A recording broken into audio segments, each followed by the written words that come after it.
No.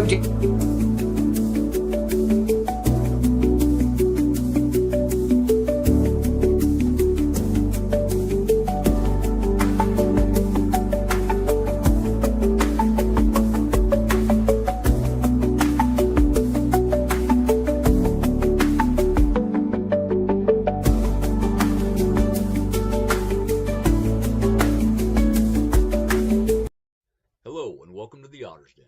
Grab your favorite beverage and snacks, grab a seat, and delve into the known and the unknown. We have shows every other Monday and every other Monday. Let me explain. One Monday, Joni and I discuss the current astrology, how it affects us both on personal, countrywide, and global scales, and then how to navigate through it all to improve our overall quality of life.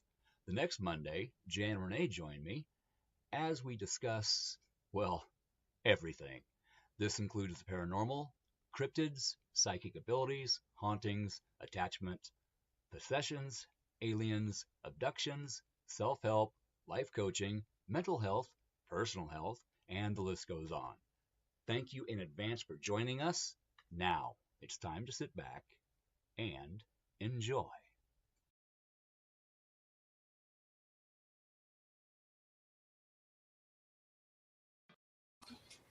Hi, welcome everybody to another wonderful edition of the Otter's Den. And tonight we have a very special guest. We have Joni from the other Monday. From the other Otter's Den Monday. Tonight, Joni is graciously agreed to sit here with us and listen to our banter and go over Jan and Renee's birth charts. So this should be very, very interesting because I know both of those ladies very well. Okay, cool. Renee is going to be a little late. She's on her way back from the scout meeting, but she's going to hop on here probably in a minute. In fact, now that I talked about her, she'll probably just appear. Oof. She likes to do that. So speaking of birth charts, we have Yes. Lisa's birthday today Yes, and Adrian's. Yes. So happy birthday to them. absolutely. Happy birthday, you two. And still waiting on my granddaughter. So maybe Oh, patience. when does she due? When's the baby due? She'll be 36 weeks tomorrow. So We push her into June. oh, yeah, I don't think no. She goes early. My That's son's good. a big boy and was a big baby, and she's tiny. So early's best. Yeah, for sure. For sure. God love her heart. Whenever. They come when they decide to come. You know, we don't care, right? They do. And she's a girl, so we'll always be waiting on her. She'll be Not either a Taurus or a Gemini. Hopefully a Taurus. Yeah. They're easier babies. They are. I They're don't know about when they grow up, though. Oh, yeah. Taurus would be. Yeah. I think so. Yeah, I love my Taurus. Yeah. They're wonderful. My dad was a Taurus, and I adore Taurus. I just adore them. I do. But we could look at Jan's natal chart for you want to? That Yeah. is up to y'all. Now, just for people that want to know what a natal chart is, a natal chart is what the sky was doing at the time Jan was born. So it's like a snapshot, right? Her natal chart will never change. Now, it'll change when she comes back with another life. It'll Right. change in another incarnation. But, and that we have something called draconic astrology, which we have a soul chart. Your soul's chart never changes. It is the same chart through lifetime and lifetimes and lifetimes, but her natal chart would change. But that's the only time your natal chart ever changes. It's just a complete snapshot. It freezes. It's like a trial for your soul. You picked If it. that makes any sense. You Okay, picked so you passed this level. Now we're going to raise you to this level. And then Yeah. you pass this one. Now you're going to try this one out. How about this combo? I did a chart, and oh my God, we have what we call aspects in a chart are when the planets are talking to one another.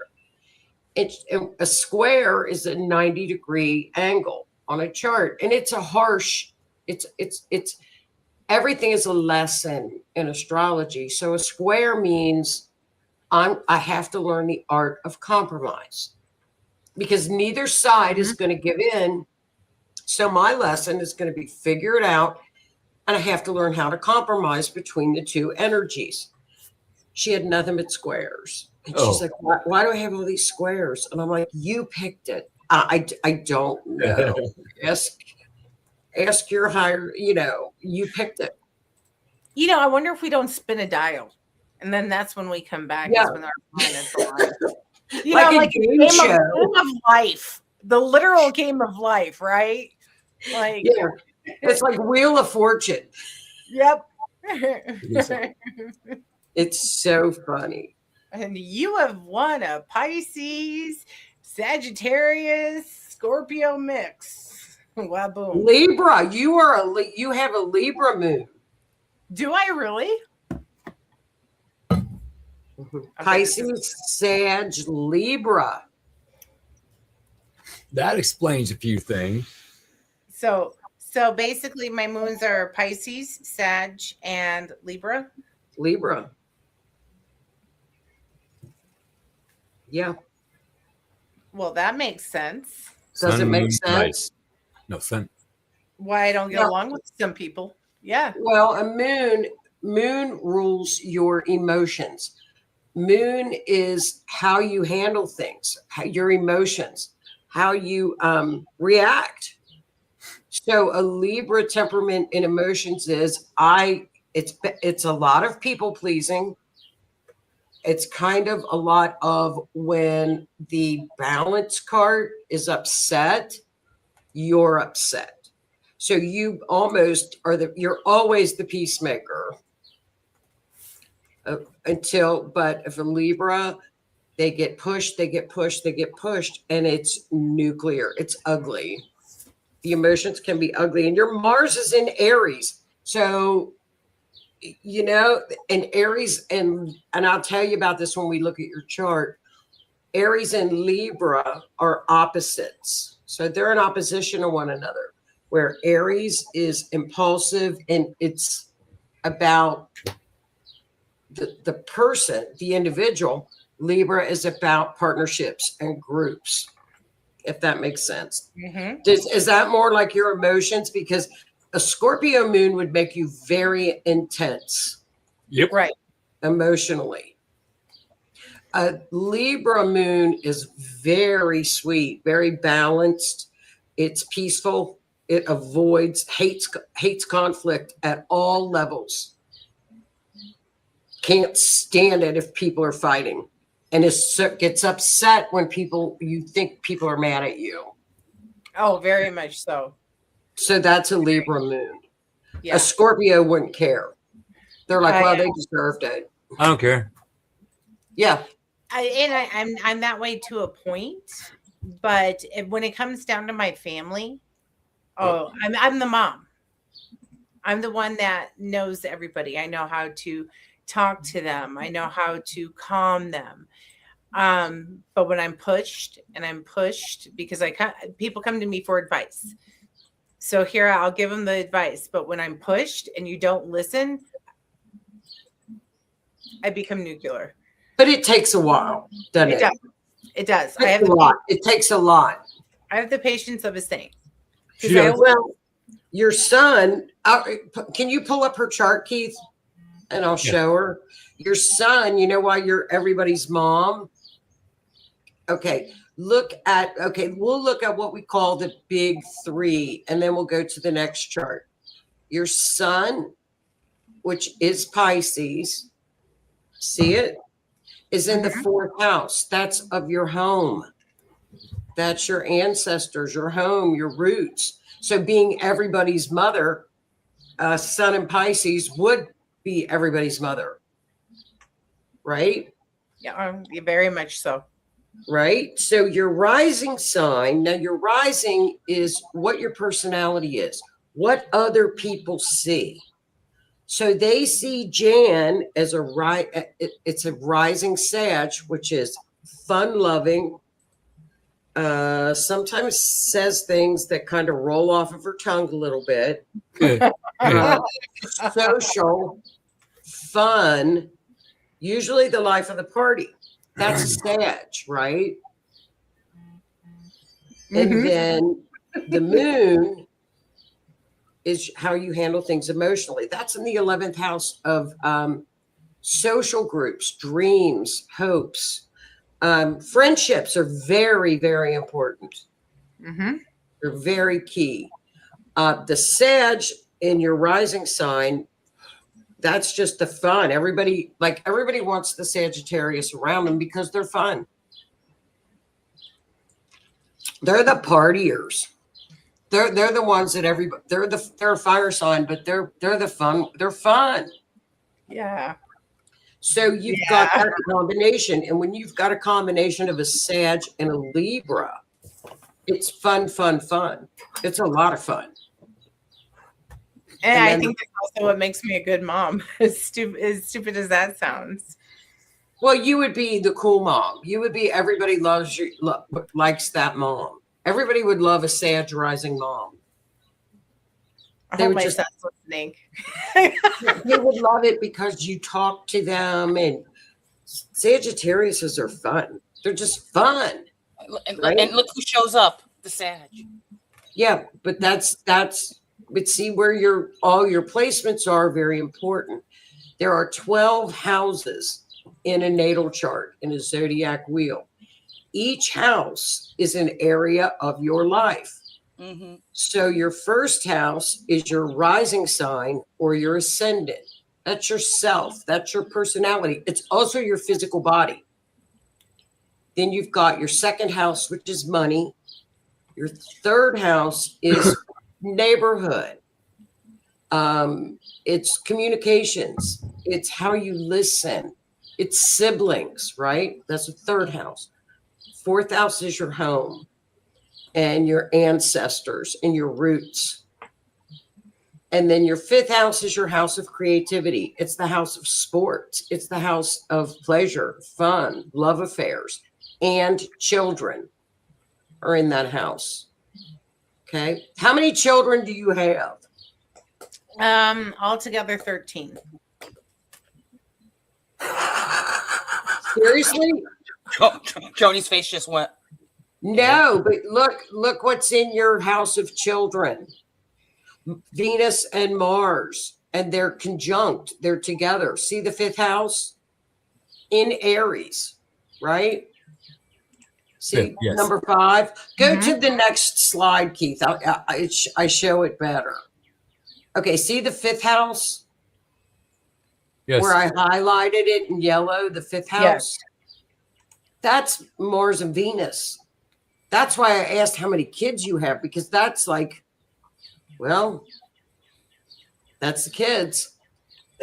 Look at that.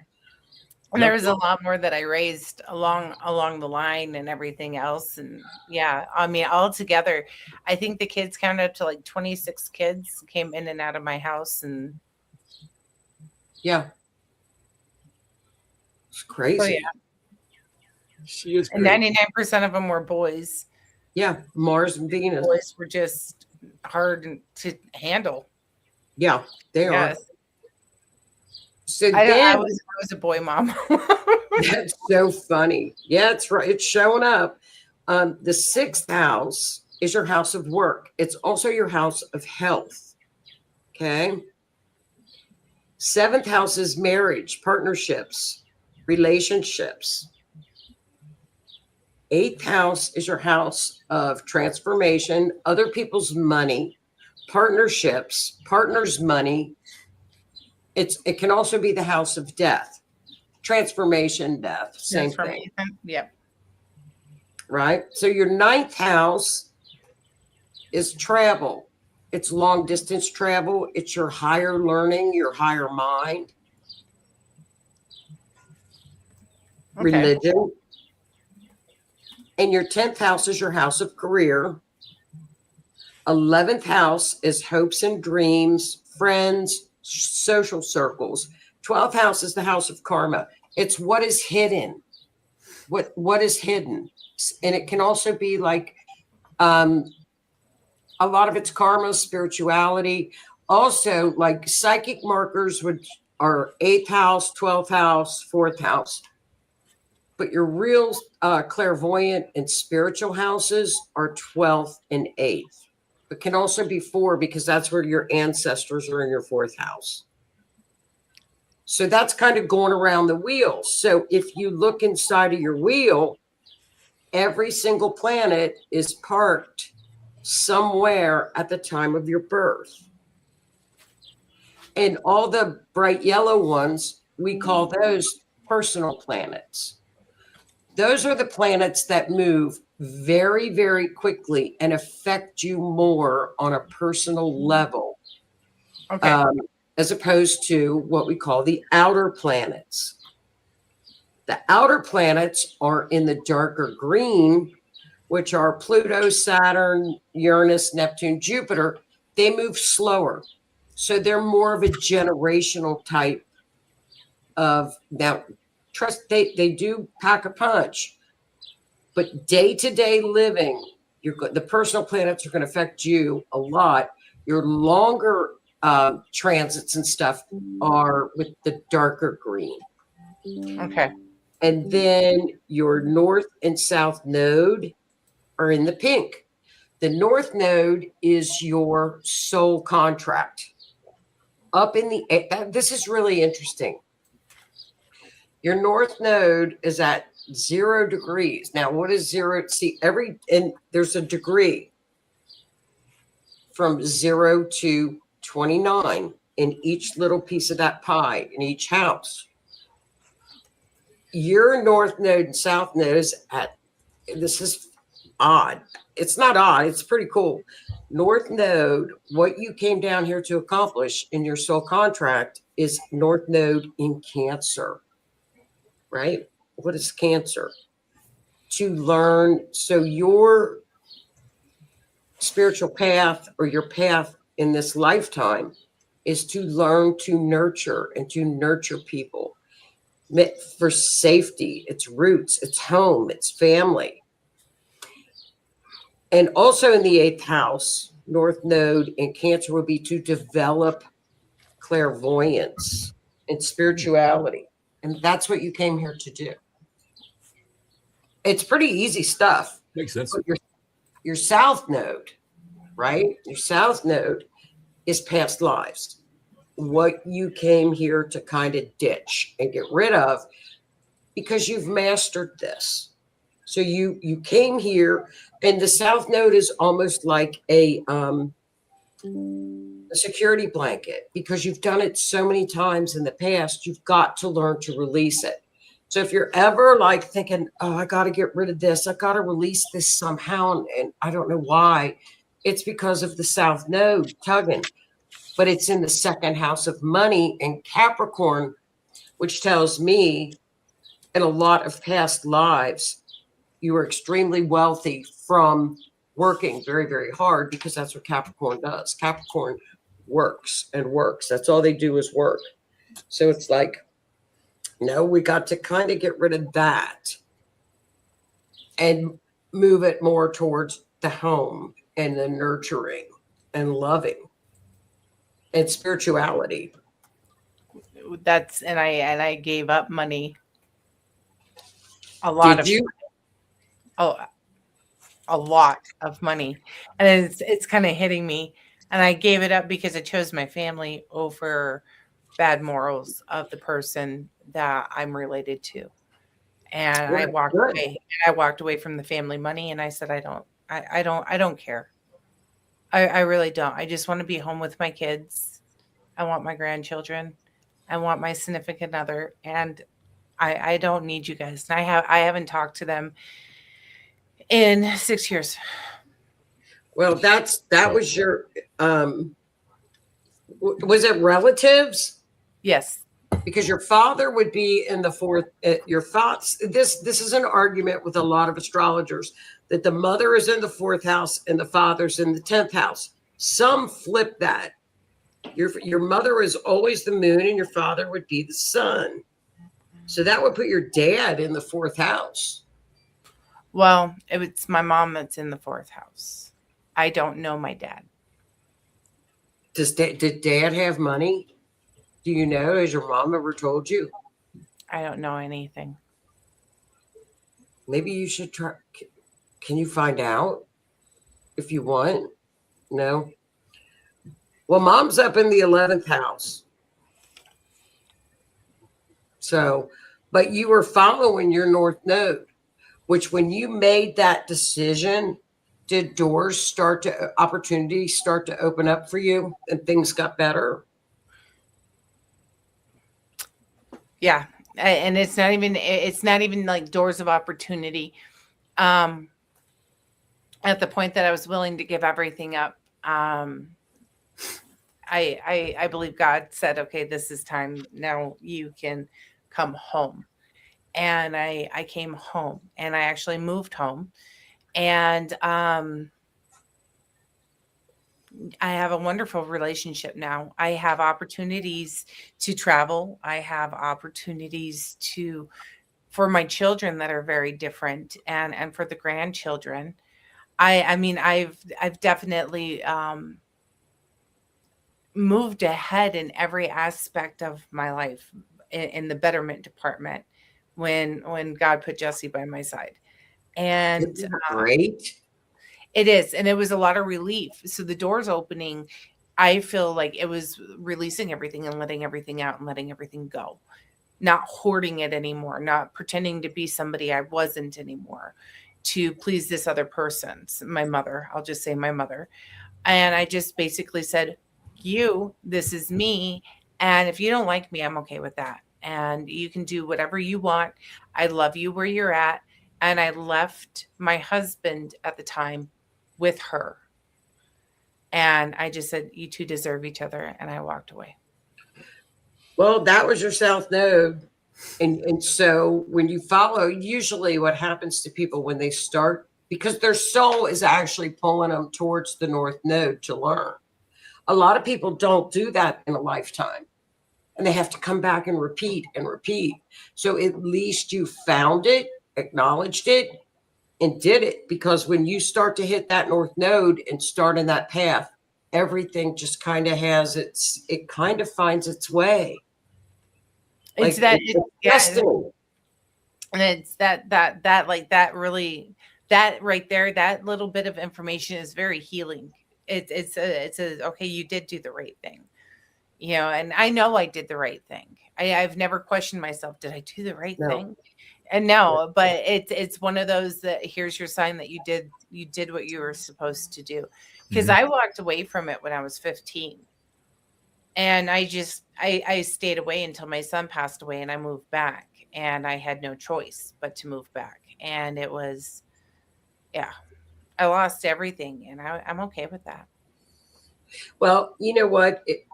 It's there because it's at what we call the 0 degree, the creator degree.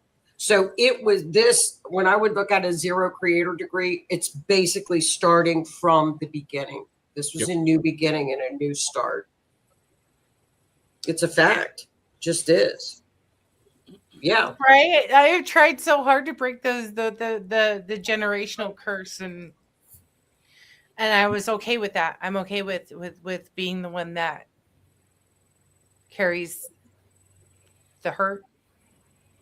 You've done well. Well, it's your north node, so it was what your soul came here to accomplish. So you listened to your higher consciousness, and you did what your soul is telling you. So I don't know if it's a curse, but it's what you elected to do, and the things that you had to take care of. You're doing it. You did it, and pat yourself on the back for that, because a lot of people never find their north node path. Mm-hmm. They don't find it. So really pat yourself on the back for at least tapping into your subconscious and knowing that little voice was right. You were right. It's all in your chart. It's all there.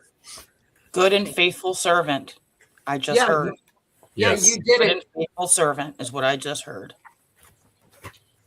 And, you know, especially at that 0 degrees, it's wonderful. I think it's great. And the south node in the second house is walking away from the money, leaving go of them. And a lot of the second house is what you value, what is important to you. And a lot of people think it's money when that's up to them. But you did it. I'm proud of you. Like I said, a lot of people don't do it. Let me see what's hitting your north node. Okay, your north node is trining your sun. Well, I'll get to that in a second. Okay, so that's I forget where we were. Okay, that's your north node.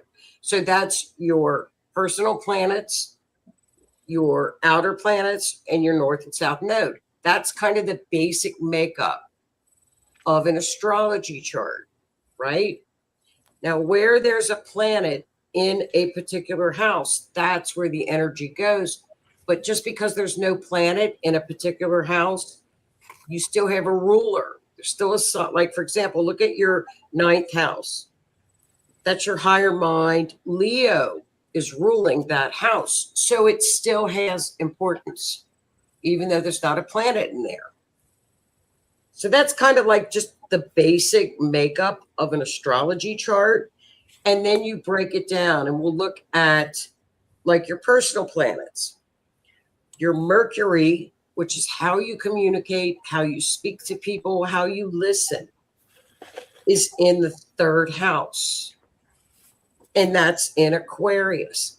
That is a freedom thinker, somebody that does not like the rules. I will say and this is kind of how you come across when you speak to people, is your Mercury sign, communication. It's like, I don't like the rules. Everybody's equal. I don't like bosses. I don't like people in charge, and everybody is equal. And Aquarius is the humanitarian. So so things that happen around the world, you talk about it because it bothers you. It bothers Aquarius. So that's your Aquarian free thinking, always futuristic thinking. That's your communication, right? So then we look at Venus. Venus is how you love, what you value. It's the female energy. That's in Aries. That is a very bold way to love. So it's very direct when they're in love. Sometimes they jump into love too quickly because Aries is very impulsive. So it's like when you fall in love, it's like immediate and it's too quick, right? And it can be very impulsive. And guess who's planet right next to that is Mars in Aries. This is a dynamic combination in your chart in the 5th house. This is like when I fall in love with somebody, I give everything I've got, full blown in. However, when you were born, the moon was talking to you and it was opposing Mars and Venus, which says we got to learn balance. Because when you have a square is the art of compromise. An opposition, you learn how to balance. So it's like, wait a minute, to keep my own peace and my emotions strong, I can't just jump into this. I got to slow down. Because Aries is very direct, very open. It's like you wouldn't hesitate to say, I love you to somebody. Because they're very open, right? So that's that portion of your chart. That's the personal planets. Now those affect you because when there are what we call transits that go, or the planets in real time move around your chart, right? That combination of Mars and Venus can get hit quick. Like when you have two, or we call them conjunct because they're together. So like when Saturn comes in to square that portion of your chart, it's squaring two planets. It's not squaring one. It's transiting two. So it's like, wow, I'm getting double whammied, you know? So you just be mindful of that. Does that sound like you? Yeah, I think that's the other lesson I learned is I took my time with Jesse. It wasn't just immediate. Oh, is that who you're with now? Yeah. Good. Yes, it is. That was probably a first, wasn't it? Well, my first marriage, I was 16 and knew him for 4 months, and we lasted 10 years. Well, so I mean, I think that's pretty good. I think it's great. He's still my best friend. I think it's great. And I like the guy. He's Ottersburg approved, so that says a lot. That's good. Same. What's his sign? He's a Taurus. Oh God, the rock. He's a freaking rock. They're rocks. They're freaking rocks. And I need it. He's my favorite rock. I'm a Pisces. I mean, they're rocks. They're rock steady. God, I love them. They're just so steady and strong and great providers. And I mean, and patient. At least with me. Yeah. That's so funny. What a combination. But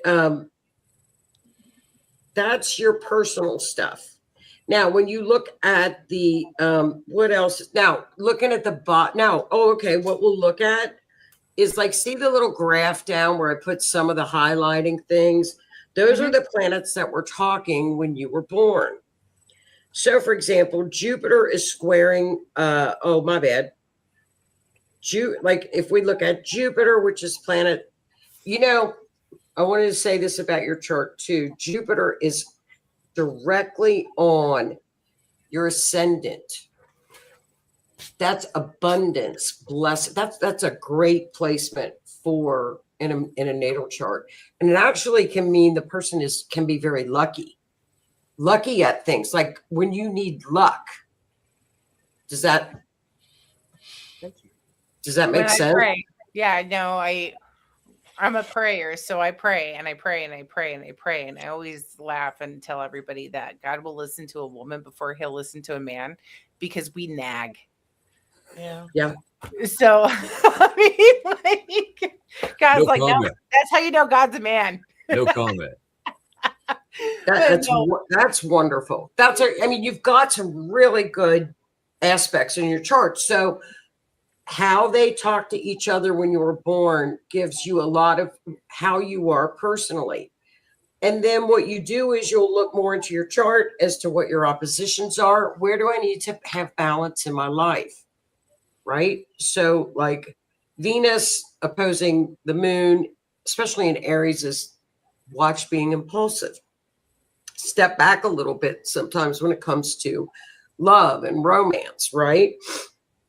And then if you have squares, it's lessons. When you have trines or triangles, which are 120 degrees apart from one another, those are things that come very easy to you. So, okay, so you've got Uranus trine Venus. That's so see, there are certain things in your chart that you go through and you learn your chart for different lessons, right? Does that make sense? Yes. Does that make sense to you guys? Now, if you look over, and then we'll look at Renee's chart. If you look over to the right, there's a little box, and you can see where I wrote modalities. And then on the left of that, we have what are called elements. Okay, so to get a little bit deeper into your chart, you'll hear people say, "Oh, that's a fire sign," or that they're water signs, or they're earth signs. Those are called elements. Okay. They're characteristics of your sign. So we want that little box to be kind of balanced, right? So you've got six signs in fire, right? So you're all technically, you're all fire. Okay. I'm a redhead. Yeah. Yeah. You're all fire. You're fire. The Pisces gets a little washed out because of this fire, right? I love fire signs. They move. They get things done. Air signs, you have three. Yeah, Three air signs. And earth, I have 4, and then in water, yeah, Water, you have 3. 3. Earth, I'm gonna count none. I'm not gonna count any. I mean, we've got Black Moon Lilith, which Chiron is an asteroid, so and then we've got your midheaven. So that midheaven's good. The midheaven in Earth is really nice, and that's in Virgo. So that would be very what the public sees you organized. I mean that brings in a lot of organization. So that Virgo coming in kind of is very, very nice in your chart as well, because it kind of calms that fire down a tiny bit, a little bit. If you tell Adrian, who just popped on, that I'm a fire sign, she'll You're all fire. You're all hell. You're all fire. You're all fire. And I hate fire. But that's because you got so much of it. Okay, so that makes sense. Yeah, I am. Yeah, I'm definitely. What you lack. You lack the earth, so a lot of it would be walking around barefooted. Mm-hmm. Plants, you know, just do that. Work in a garden. Go to the park. Do things like that. Because we just planted garden beds. I have to be in the earth. Yeah, you have to. I have to be like I need to dig. If it's dead of winter, I need to have plants. I need something. I need my animals. You have to have it. Mm-hmm. You have to have it. A fish tank to help me with my water. I would get fish tanks or fountains. Mm-hmm. And I love running water. But that fire, bonfires, candles, wearing red. You don't need it. You don't need it. You got it all. She's got fire. She doesn't need it. I was on the fire department, and I couldn't do it. I couldn't do fires. I am petrified of fires. But work out in the park or something. But that's kind of how you look at an astrology chart, and then you can dig deeper and look at your aspects and who was talking to who when you were born, and where the planets fall, and just kind of getting it's a roadmap of your life. But it's pretty amazing that stuff came out when you were newborn. So and if you look at it and listen to it as an adult, you're like, gosh, that is me. Oh shit, that's me. So if you read a lot of Pisces stuff, you're going to be like, that doesn't sound like me. Some of it does, and then other of it, I don't know if it's my learning curve. I've always tried to, look at everything from other perspectives, and Pisces do that. So I try really hard to be that equal that you just talked about. That's your Mercury. Your Mercury is how you learn and how you speak and how your mind works. And that's Aquarius. So they want to look at everything equally. Mm-hmm. And Libra wants to look at all sides. So you have that very strong in your natal chart with Libra moon wants to look at all sides before they make a decision. But Sag is saying, let's go. Yep. So, it's like a big tug of war. And Pisces is like, no, I need a nap. Yes, but I can't take a nap. No. If I take a nap, I'm going to stay up all night. I can't do that. Yeah. If you took a nap, you'd feel guilty because you couldn't lay down long enough. No, if I take a nap, I'm sick. Yeah, you can't. That's so funny. Does that kind of sound that? So that's like a basic natal chart, going through it pretty quick because Does that sound about right? Yes. Keith, does that sound like Jan? Absolutely. Does it, Renee? I second, third, and fourth that. I got cold chills through a lot of it. Oh, that's so sweet. Yeah, the hair may have been standing up here and there, just saying. Just That a is- little bit. That's so funny. Well, so you and Renee, here's where you guys connect, is the fact that Renee is a Cancer rising, right?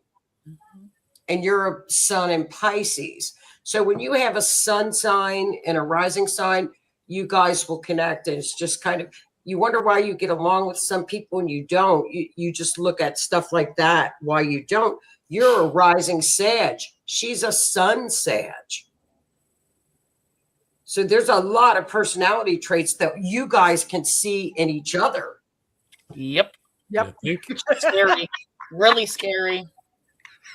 So We sit down and when we talk, we get the same intuition. Mm-hmm. Yeah, we get the same energy. Mm-hmm. It's weird and it intensifies and it's crazy. So yeah, it's like confirmation. well, she's got Jupiter in her first house too. That's pretty neat. I'll try to look at similarities. Okay, Keithy, pull up Renee's chart if you don't mind. So does that? Okay, so here's Renee's big three, right? Purple. So Look, she's it's purple, and it's like my favorite color. gosh. So she's got her sun is in Sagittarius, barely. I mean, it's there, but it's pretty close. It's close to Capricorn. Cusper. It's close, right? And then we've got she's a Cancer rising, which is her personality, which is what people see: nurturing, protective, intuitive. Cancer risings are intuitive. That's what people see. Very nurturing. A nurturer. Welcome. Everybody wants to take care of everybody, right? Yeah, to a fault. Yeah. To a fault. You think? Well, anytime you have Jupiter, see the pink or orange Jupiter is up in that first house. That expands it. So that can expand it even more. It's like you don't have to bring home or feel bad for every homeless person you see and want to hug them. And you can't, it's hard. Yep. Because that's just there. That also would enhance intuition too. That Jupiter's great. So that's her first house. And now, but take a look at this. Her sun sign is in her sixth house of day-to-day work.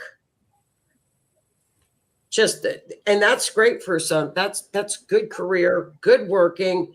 Sixth house is to others, service to others, and that kind of an industry. So you basically, your job is a service to other people. That could be nurses. That could be in that kind of a Teacher. yeah. Oh, absolutely, a teacher. Nurses. See, so that's in that house. Then we look up at her moon, right? That's in, let me see. Her moon is up in the 10th house in Aries. So there's another connection between you and Renee because of that strong Aries. Jan's got strong Aries with Venus and Mars, and Renee's moon is in Aries, right? But it's attached to her south node. Isn't that interesting? So can you pull up the next chart, Keith, please? And because I did another one of you, Renee. Okay. Like Jan's, okay? So her personal planets, let me see if I can find it. Her personal planets are, you guys ready? So we got the sun, we got the moon. Those are luminaries, but her personal planet is Mercury in the 7th in Capricorn in yellow. That's somebody that's very to the point, straightforward, to the point. This is how it is, and it's no bullshit. And I don't like rambling. But sometimes a Capricorn and they have a very dry humor that people might not really understand. And you're like, I'm kidding. Stop. And you don't get that you're kidding. She's nailing you, girl. Do what? I told her she's nailing you. Yep. Is that true? Okay, so that's Mercury in Cancer. But you know what? That would be a great teacher because you would be nurturing enough with that Cancer rising. But you know what? That Capricorn, you just have a tone in your voice that the kids know, uh-oh, we're in trouble. We better sit freaking still. Mm-hmm. I've heard that tone. Yes, there's a tone with the I'm Capricorn. not saying what I did to hear the tone, but I've heard the tone. I've heard the tone. That's a Capricorn tone. and that's what Abilena calls her grenade. Yes. It's not Renee, it's grenade. Grenade. Don't make me pull the pin. Don't make me throw the pin because I'm going to throw the grenade right at you and tell you. So funny. Where's your Mars at? Well, look. Okay, so let's look at what would cause the pin. Oh, well, no wonder. So Mars, that is your drive. That's your energy. That would be your temper. That's in Leo. So that's very strong.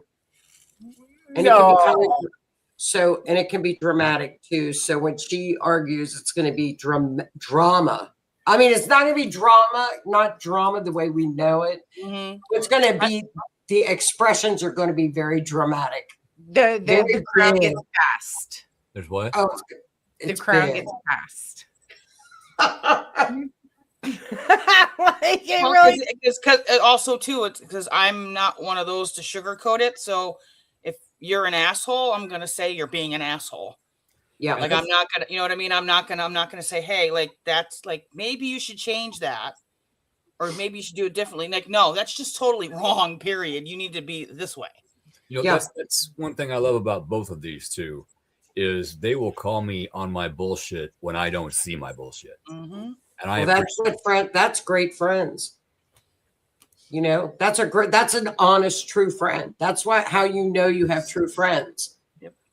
Because they do it out of love. They're not doing it out of jealousy or meanness. Right. But you know, they're doing it. But you know, you're going up against some Aries temperaments here and Leo temperaments with women, and you can't win. And Renee is all fire too. So they're both all fire. Yeah. Well, I'm water double fire, so I just sit here and steam. Wait, I gotta say it. So you're always moist. I'm pleading the fifth. I'm pleading the Scorpio. I've always said this, and he knows I've always said it. I'm like, oh God, quit being a Scorpio. You people would hump air if you could. Oh, a stiff breeze blows across there's closed zipper, and it's like, oh, what was that? Hey, hang on. You can hump the air.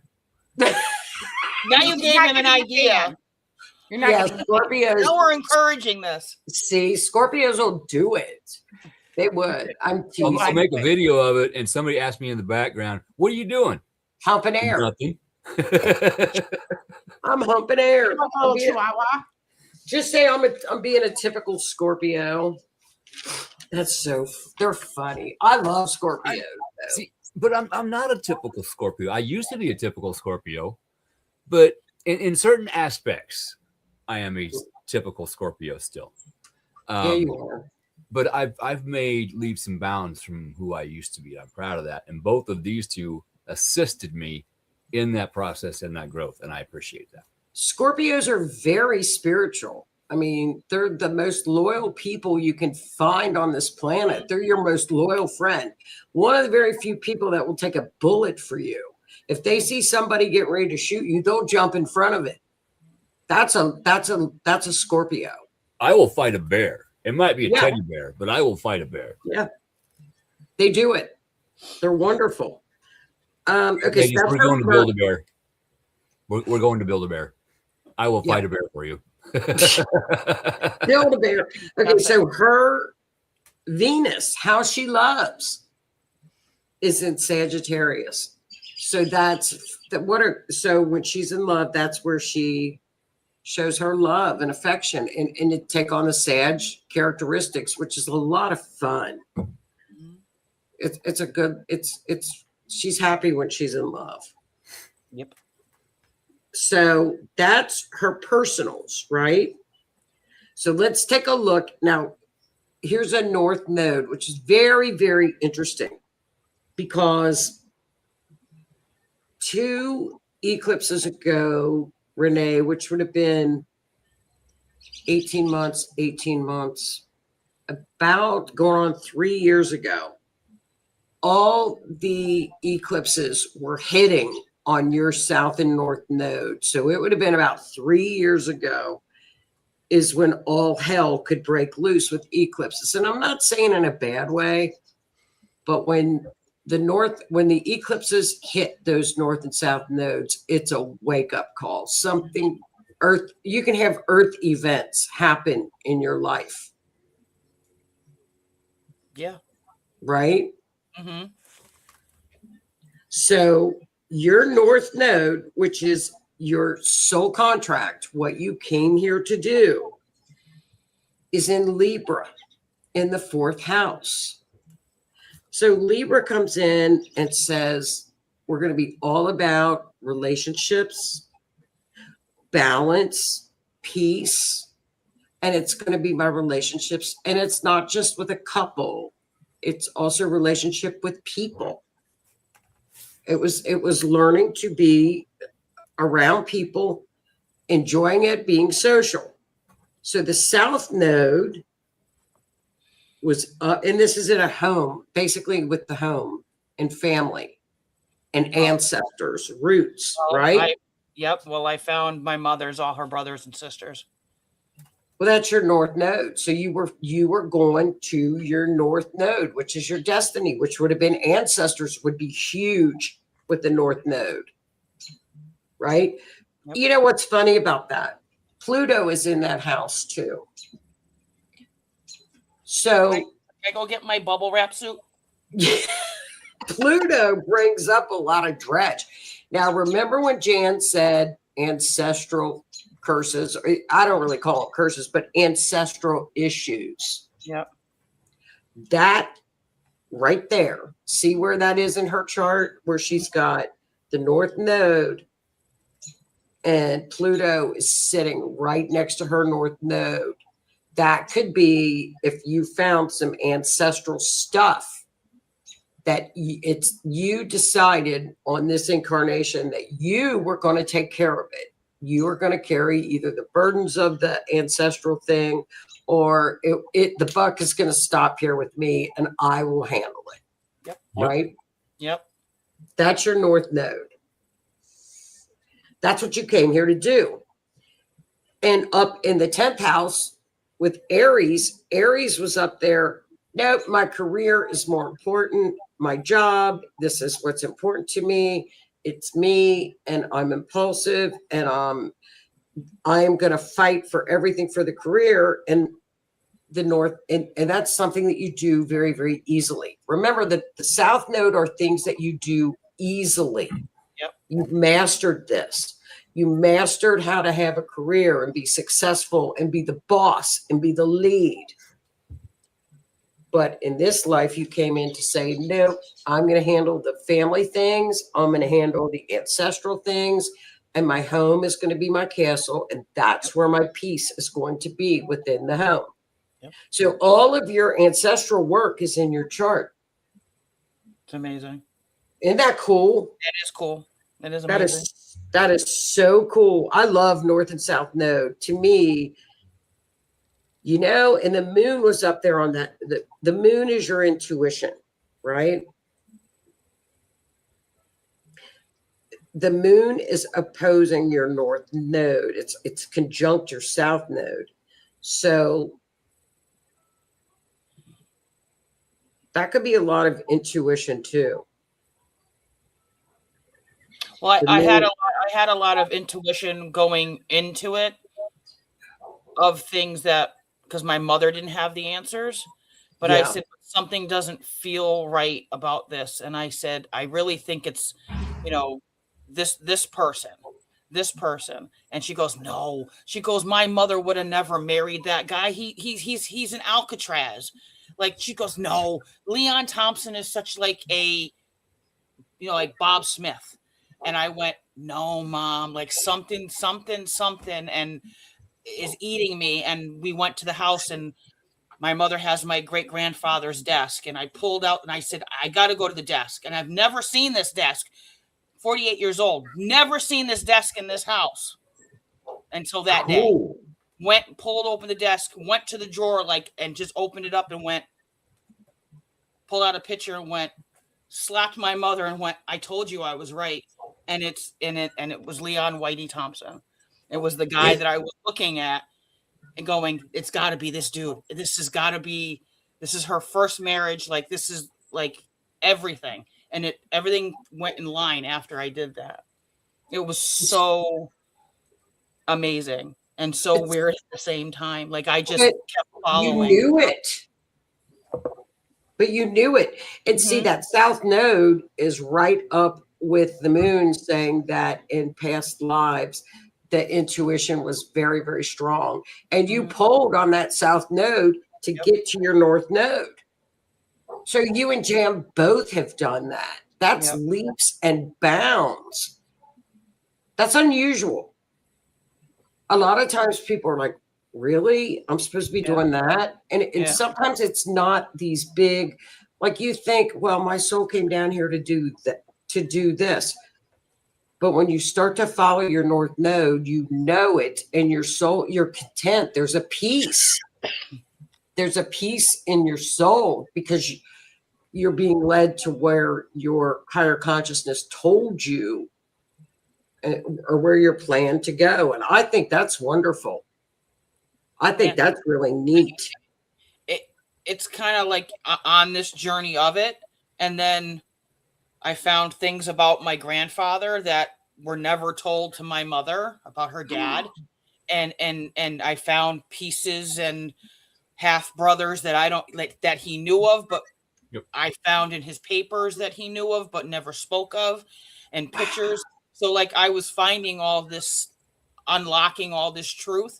And in the process of it, I said to my mother, it's like I've taken on, they're not at peace because the pieces for them aren't in place. So it's like I am the one that's the intercessor. So I'm fixing their wrong so that they can rest. And in the process, me doing their work, I get my work done. Mm-hmm. And you knew it. So, and that's your north node. Yeah. Is your destiny. And as you help to heal them, it helps to heal you. Yep, sure did. That was the path you chose. And a lot of people don't know that. They don't recognize it. A lot of people, Renee, would have gone and done nothing but had a high-powered boss career because that was their south node, and that's where the comfort zone is. Like being the CEO of a company, it's in the 10th house. In Aries, which is the boss usually, and a south node means you've done it so many times, it comes very easy to you. You could run a major corporation because it comes very easily. You've done it before, but instead you listen. I've walked away from big things, just like Jan. I've walked away from, I went to college for communications. I walked away from a very big, hefty contract with someone. Yep. That I could have set up my family moving forward and my grandkids, my great grandkids. And I walked away from that because I was like, I'm done with this. Like, I really don't I can do it, and I know I could do it, and I could have the money and be happy. But I don't think I'd be really truly happy. Right. So Something I wasn't. kind of said no. But see, you wouldn't be truly happy because you're not following your destined path. And Right. what you did is you followed it, and that brings a lot of peace. So I'll bet when you were on this journey with all of the ancestral stuff, I mean, before you did that, you have to be so much more at peace now that you found it and you know.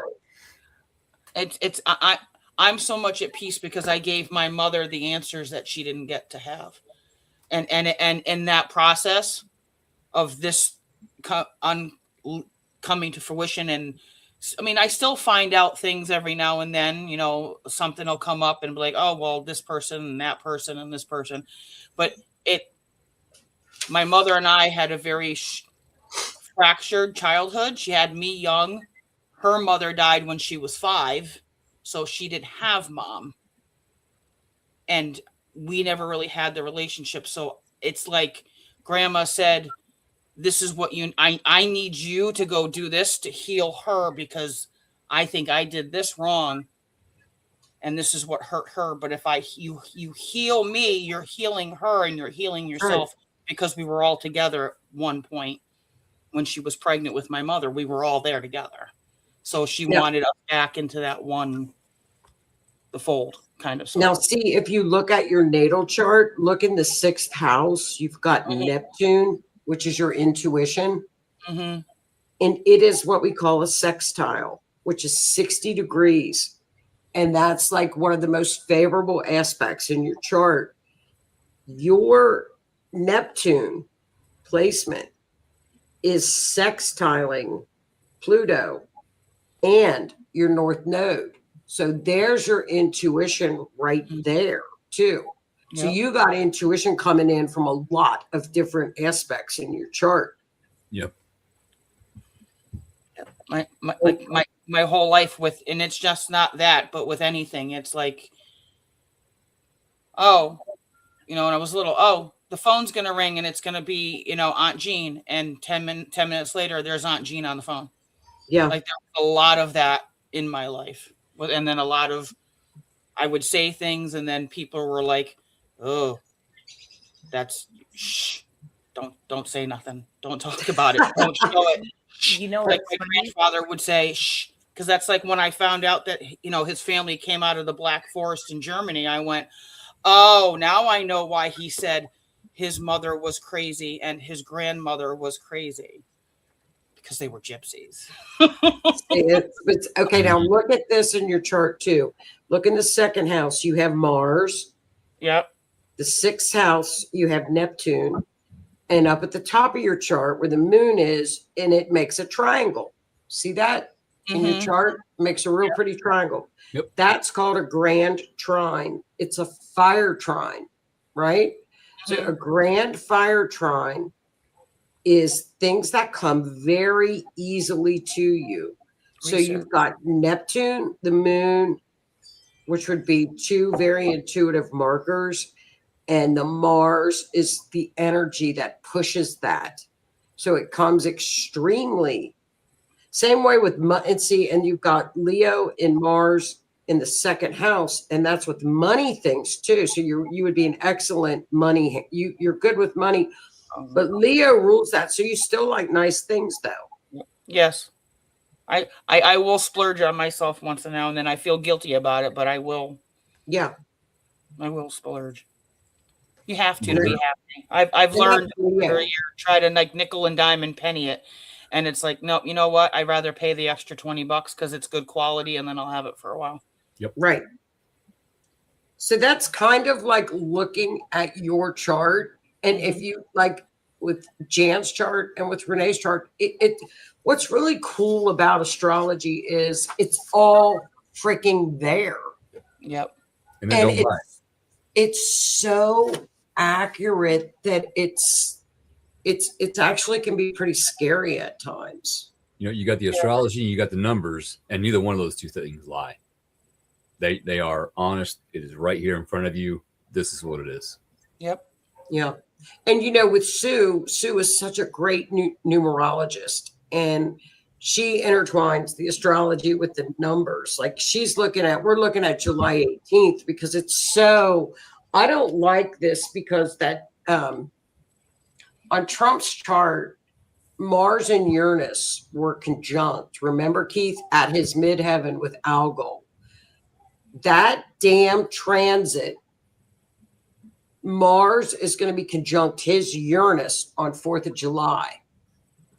So that damn transit is back on 4th of July. And I got to keep looking at his chart. So Sue is looking at the numbers on that day too. So we're working on that right now. It's like, Sue, I don't like this. Well, maybe she needs to look at the number 250 because that's our 250th year birthday anniversary, We are. of our independence. Yeah. And I'm going to put Trump's chart up with the 250 chart too and see where that goes. Now, Uranus Mars together can be great. It can be a great transit. It pushes you for what you believe in and your strength. So, and it's in the 11th house, which would be Congress. So, is there going to be a big blow up with Congress? I don't know. Who knows? Hey, Joni, just popped in my head. I wasn't thinking about it, and here it is. I got to get it out.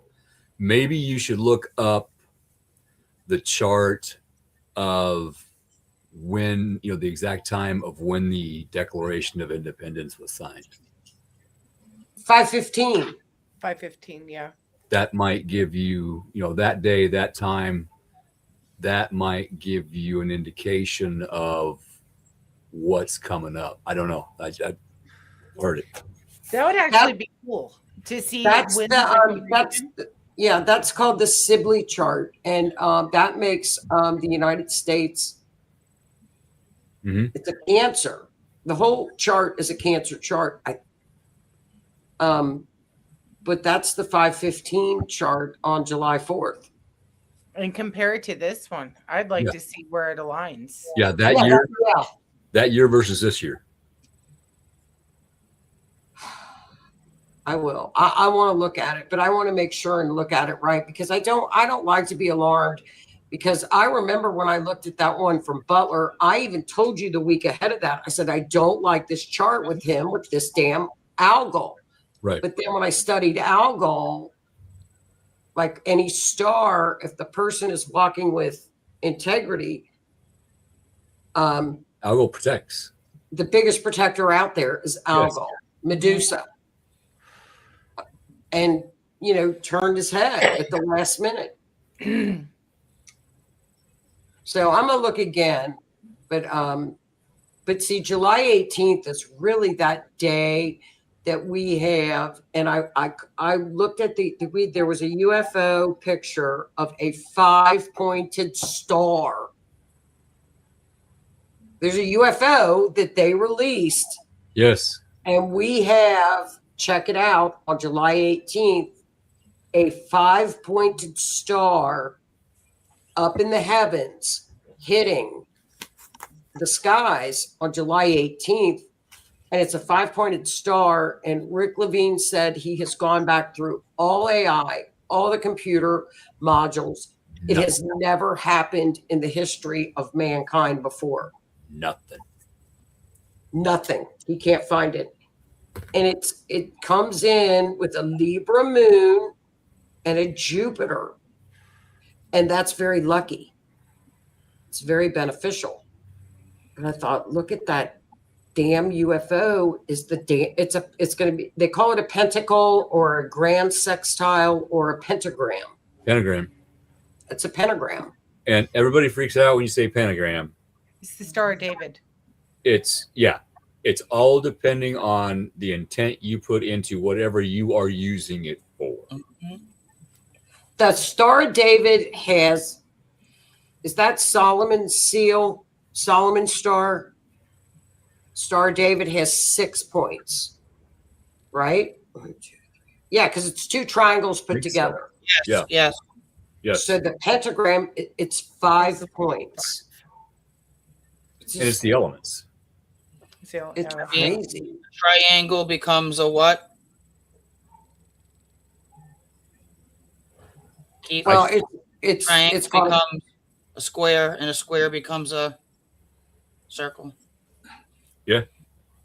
so see the opposite. There's going to be an opposition with Jupiter in that Jupiter and Pluto in opposition, and then the moon comes in for one point, and then we've got Uranus and Saturn on the other point with Neptune.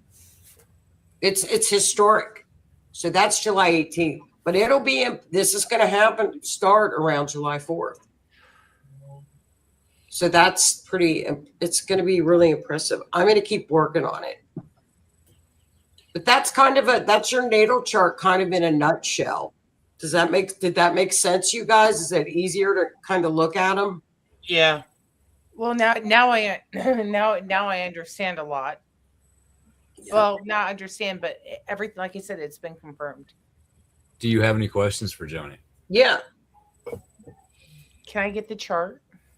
Oh yeah. I did Renee a really cool black one.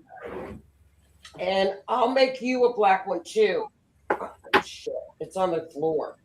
It's really pretty. It's black, but it's got like neon green and neon blue and neon pink in it. I'll print one of those. That'd be cool. That'll be kind of cool to have. So I'll email them to Keith. Yeah, I'll send them to you. Yeah, I and then I can't wait for you to do my granddaughters because this is crazy. They're little star seeds. Y'all I ought to can't see my wait. chart. They're little something. I don't know what they're going to be, but they're going to be something else. The new generation. I don't know what they are. Literally, the new My generation. chart's crazy enough that Joni usually has it like right over here when she's doing her videos. Oh yeah, here you are, Keith. You got that damn Scorpio stellium. You Yeah. and Greg have Scorpio stelliums. I got Scorpio all over the place. It's in Venus, stellium, you're sun. Yeah, you're all Scorpio. Just because I like to look things up, and you gave a date, so I went to the house calendar for that week. Doesn't tell me what's going on, but the house is in session that week, 4 out of the 5 days. The 18th, which is a Saturday, but that Friday, it's just district work, so the house isn't going to be operational on Friday. Okay. Well, it could be a little bit beforehand. It could be afterwards too. I wonder what's going to happen. I don't know, because I want to Something might happen to cause it. Now, Jupiter can be legal issues as well. Yep, and it's the same, and then the following week it's the same thing. Monday through Thursday, the house will be in session, but Friday it's just district, so just DC is going to be operational. Wow, we're gonna have to keep an eye on it. I'll work on it until then. Real quick, Denise brought up a good point. I missed it earlier. Sorry, but the crop circles. David Wilcock. He did a video series on crop circles. And one of the crop circles that was made was that star that we've been talking about. It was embedded with some other things, but it was in there. So I really think we need to pay attention to that area that's coming up. I don't know what it's going to bring up, but I think it's going to bring something up. Really? Yes. Thank you for that reminder, Denise. That's weird. I wonder if we can find the date that it was made. Probably. I could go back through his videos, but his videos are 4 to 5 hours long, and he did one every Sunday. Ask So I don't know AI. Do you know where it was at? No, I don't. I went to Google. I wonder if it's an old one. If it's old, is it ancient, do you think? The crop circle? They're old, aren't they? God, he's done so many videos on crop circles. That's weird. And it's not pinpointing. That's very weird. So it's going to be around July. The whole month of July is crazy. It's nuts. After July, I'll be like, fine. I'll be good to go. I mean, it's just. I mean, if anything, because how I've been thinking and listening to higher self and other people, I've always had, because of this being the 250, and he's got so many projects going on, like he's painting the mirror, you know, I mean, he drained the, oh my God, the Reflection pond. Right. So, and he's cleaned that up and he's fixed it and he's painted it. They didn't want him going out to that to even go look at the progress of it. And then they finally last week went with what I mean above and beyond security for him to just go take everybody's hand, because you know, he's done that. He's got so many of these things on his checklist that he wants to improve because of the birthday. I've just always said he's going to be out and about. I don't want to say nothing, but like, that's what scares me, is because he's going to be out and about, because it's such a big thing. And for him, he loves our country so much and wants the best, and, you know, fix all these repairs. The fountain that he fixed, that they said that they couldn't figure out what it was, and he brought the Teamsters, the pipe fitters in, and they fixed it in 10 minutes. Yeah. Oh, that's so nice. You know what I mean? And he's done that. He's done this. And it's like, it's to make things, repair them so that they're better. Mm-hmm. And Sure. have pride. That's what my thing is like, oh my God, would somebody try? He did all that on that day. He did all that to the reflection pond. Mm-hmm. You know, that's between the memorial and Lincoln. And what does somebody do that doesn't like him? Goes and puts graffiti on. People, he is trying to better things for us to enjoy. Mm-hmm. He is proud of our country. Yeah. Let's practice a pause and step back before we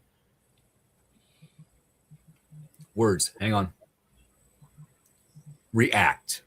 Before we react, step back and think about what you are going to do or going to say, Right? and what that's going to do, because that's going to cost the taxpayer more money to repair. You know, you're mad at him because he spent money to repair something that was built for us to enjoy, but then you go and deface it. That's going to cost us more money. I think that's terrible. His own money. Did that. His own I money. think that's awful. Yeah, it's His own That's money. terrible. Somebody, You know, would and do that. him cleaning up the reflection pond. I've gone, because I had family that lived in DC. That was such a cesspool. Yeah. Because you've got, you know, people just throw garbage into it, and then there's the geese and everything else that goes around, and people would I would see things, people would pee in it, people would do other things, and it was a cesspool. It was a germ breeding ground. Yeah. So for him to drain it, scrub it, paint it blue so it actually can reflect better, and fix it so that it will be healthy. Come on. And then that fountain, you know. Here's the thing about the name, reflection pond. Mm-hmm. It is there for you to stare at and reflect, see yourself, so that you can learn about yourself and become a better person. Yeah. Reflection pond. That's why And some idiot goes and messed it up. Yeah. That's terrible. Yeah. Well, I hope there's cameras, and I hope they find who did it. I hope they charge I'm them. sure. I think they did. I'm not sure. Good. So, well, I'm sure you guys are going to want to chat, but I'm going to get off of here. Do it. Okay. Thank I you. hope you guys enjoyed Thank you. it. Oh, you See you are next more than Monday. welcome. Thanks for having me. Have a good one, girls. Bye, Keith. Hey, wait, before you Bye. never mind, she already went. Joni has a show Wednesday night. 7 p.m. 7 Central p.m. Time, 8 p.m. Central Eastern. Go ahead. Keep going. Keep Go going. ahead. No, go ahead, because now it's gone. Yeah, that. She's on the Otter's Den Yes. every other Monday. So Yes. when you Yes. don't see Renee and I, Yeah. it's And Joni. we when she's on the Otter's Den, we cover the astrology of what's happening for the next 2 weeks Mm-hmm. and how it relates to the mundane, people, places, the government, and how it affects us. And then I attempt to help people understand how to get through it a little bit easier and a little bit more peacefully. Yep. But she has a show, Missing. She uses astrology on finding missing people, cold cases. Cold cases. That's Thank her you. niche. Oh, March 8th was posted. Oh, my son's birthday. So, so Wednesday night, I usually share that out to our page. So if you are not following her and want to catch it, that's where we can find her on the RNN on Wednesdays nights. So I usually post it so you can find it. I think our charts were interesting. Yes. Very, very reassuring. Mm-hmm. I think it would be interesting if she does a comparison with all three, or if she can overlap All three. and just That see. would be cool. I mean, because Sag, Cancer, Aries, Scorpio, Sag, Aries, Keith, right? Or did I got it reversed? I am Scorpio, Aries, Sag. Sag. Yeah. See, and I'm Pisces, Sag, Libra. But I have more fire than anything else. So see? Yeah, it thing. And I have very little Earth. We're just trailblazers. Mm-hmm. Maybe that's why we're blazing our own trail, right? Our new trail. That was my kids' mottos in their school that they went to. My grandson now. Blaze your own trail. Yeah, we're blazing our own individual trails, and we're also blending trails together. Yep. On the Otter's Den. Yes. Keith, Yes. you find anything interesting about the birth charts? There's a lot of interesting things about the birth charts. She nailed your ass. Ass says she nailed both of you. Yeah. And that's a good thing. That's a good thing. And that actually explains why we all get along so well. If she would have had my birth chart up here, there would have been a lot of similarities that would have been explained as well. Like I said, the astrology, the planets, the numbers, they don't lie. Yep. We may not be able to see it the first time we see our birth chart, but as we learn more and we grow more and we shed more of the old to bring more new in, and we learn and we grow, we do our shadow work, it begins to make sense. And that's an amazing thing. It's an amazing feeling when that happens. Yeah, I have to agree. And then see, I like how in my case, I've always said, like, I'm not reincarnating. I'm done. Like, I've done, not being selfish, not selfless, but selfish, and saying, hey, like, I'm not coming back. Like, Nope, I'm done. I'm done. Like, I'm going home. To me, that's confirmation from Joni that, look, I don't have to come back unless I choose to. Right. If I'm crazy enough to. I'm going home. And that's kind of like the last 3 months, like I said that to my mother. I said, I just, in this journey, I never met the woman because I didn't get to, but in the journey, I have met her. And I said, and I've never craved a hug from anybody in my whole life than her. Isn't that the strangest feeling? And it's the strangest feeling in the world. It's like, because I see her on a picture and she has presented herself to me in dreams and working and saying, hey, get up. You know, like you asked me a question before you went to sleep. I need you to get up right now. Go get a cup of coffee. It's got to be black coffee, which I don't drink black coffee. And go get black coffee. Go put this song on. Open up your computer and you're going to find the answer. I did that and I found the last sister that I needed to find, that last link. Yep. And that's how it was. And I said, and I laughed because the song, it's Running Up That Hill, Stranger Things. And part of it is that quote of the song is, I would switch places. So let you come here. Let me go there. You come here and you in words, take over my body. Yeah. And tell me what I need to do. Because at that point, it was me, but it wasn't me. Because I'm like, what am I doing? Like, what am I doing? And it was bang. It was right there.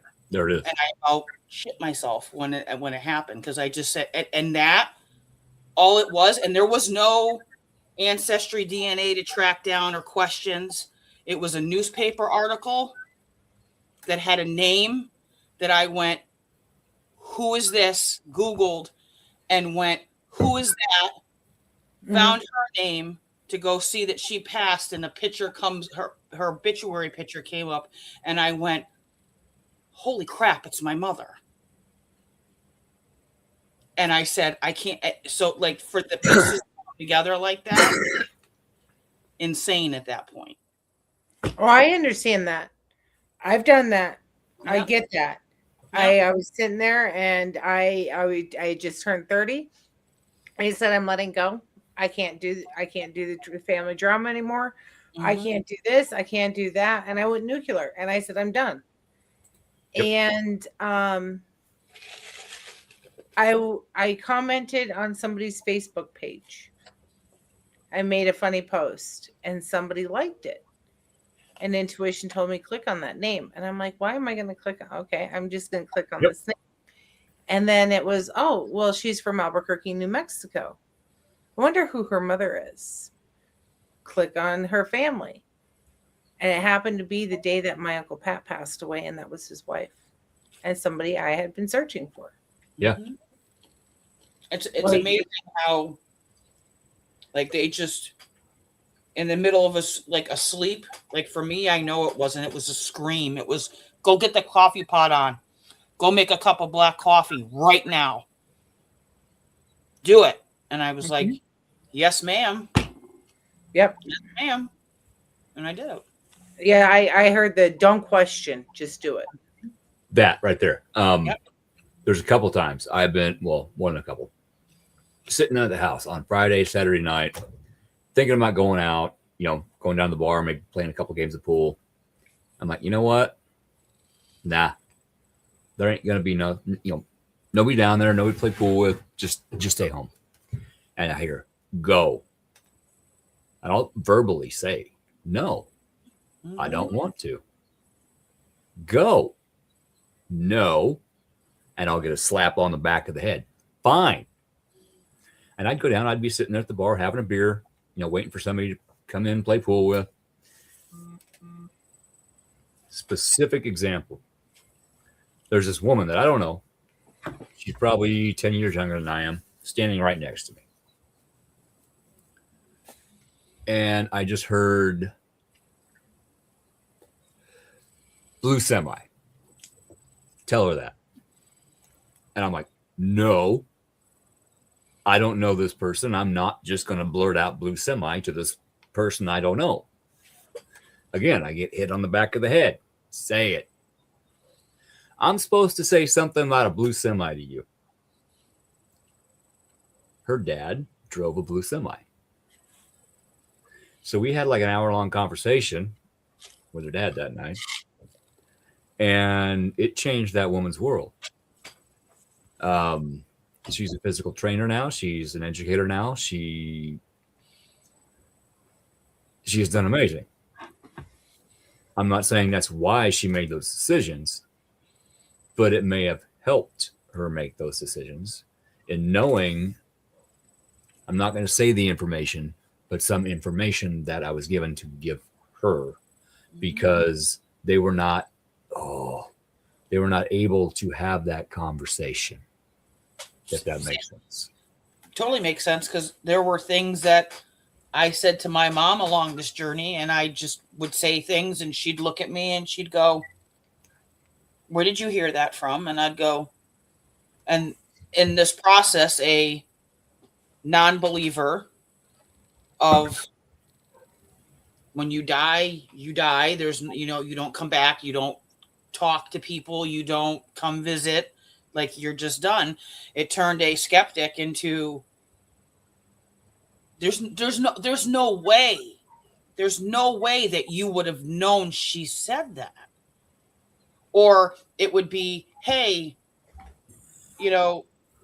did she have this necklace? And I totally, I said this necklace and this bracelet, totally described it. Well, guess what I got for a Christmas present? Hey, welcome. The exact same thing that I described. My mother found. Nice. And that's by my bed. That's my grandmother's jewelry. My mother goes, well, obviously you described it. She's saying that you have to have it. So she goes, not like I would keep it from you, but my mother goes, the last time I saw that, I was maybe like 15 years old. You know what I mean? For her to go find it was like, and then when she found it, she was just like shocked and awed. So in that time, that's saying something. And in that time, not saying relationship is the best, but it's a better relationship than what I had. It's healed, at least somewhat. And it's, and I mean, and relationships are always, right? There's give and take, and there's good days, there's bad days. Yeah. And it's just, you have to find that balance where you can handle being in the same room at each other at the same time.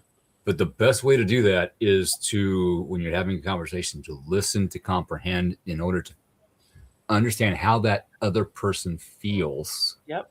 Instead of listening to try to respond. Yep. Above and beyond that person to, quote, win an argument that shouldn't be an argument. Yep. Absolutely.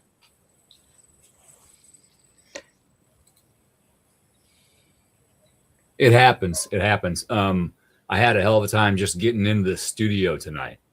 So there's stuff going on. Mm-hmm. This comment here: what we seek is seeking us. Yep. There is someone very specific that I am seeking, and I've seen where she is seeking me as well. When it's time, it's time. We'll meet and we'll be happy. But until that time, I'm here with my cat and my dog and my garden and my work, and that's where I'm at. I'm okay with that. So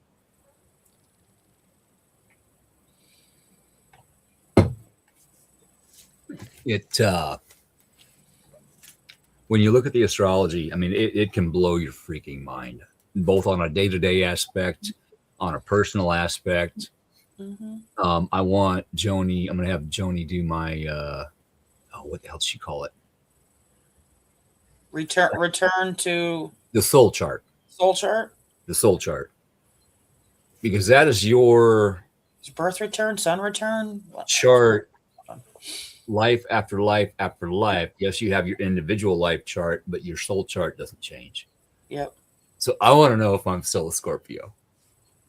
I'd be curious to see my soul chart, just with the path my life has taken, and I'd be curious.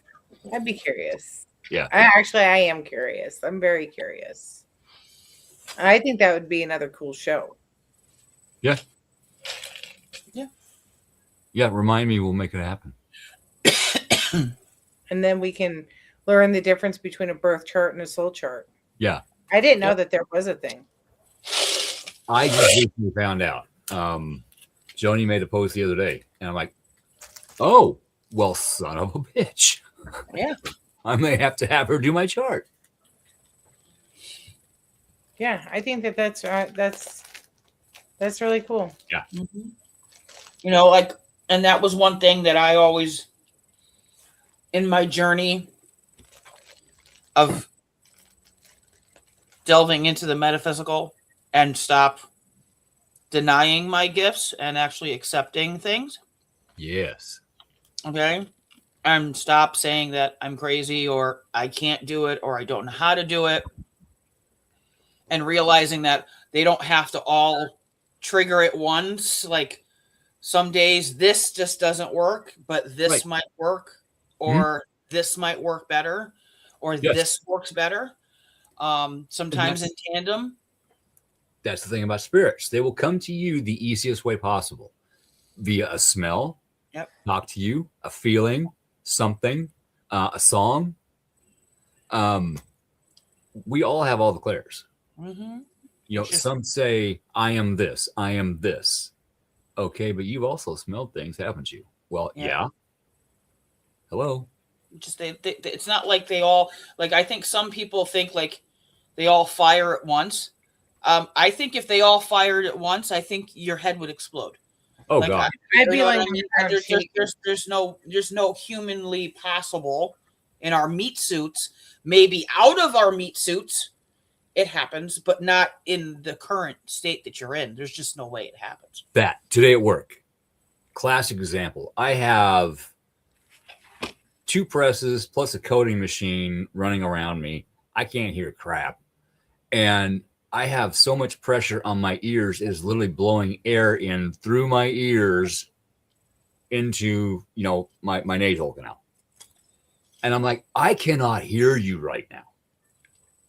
This went on for like 3 fucking hours. And I finally said out loud, I can't hear you.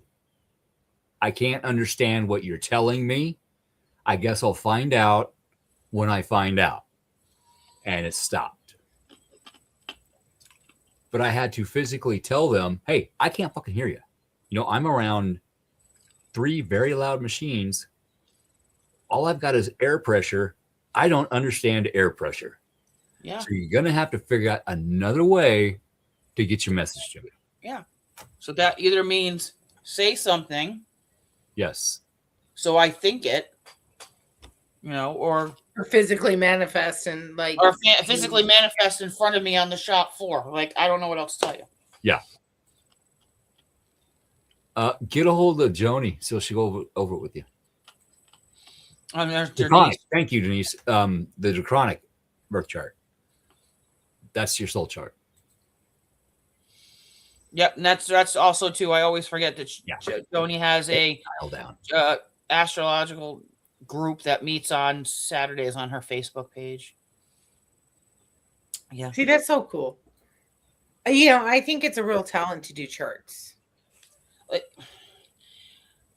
You have to have a special gift to be able to interpret all of that, pull out what's important. You know what I mean? And say, okay, you know, like, yes, this, and this, but hear this. See, like, for example, like in my 6th house, I've always been told my health is going to fail me. Like, I'm not like, but I'm like, but that's not what 6th house means, but your health is here. Like, I always been told that way. So when Joni's like, let's look at the chart, and I'm going, and when she's like, oh no, that's a good thing. And I was like, see, so when you have a knowledgeable astrologer who knows what the hell they're doing and looking for, it makes a hell of a difference. Other than having some doomer and gloomer saying, yeah, you're screwed. Yep.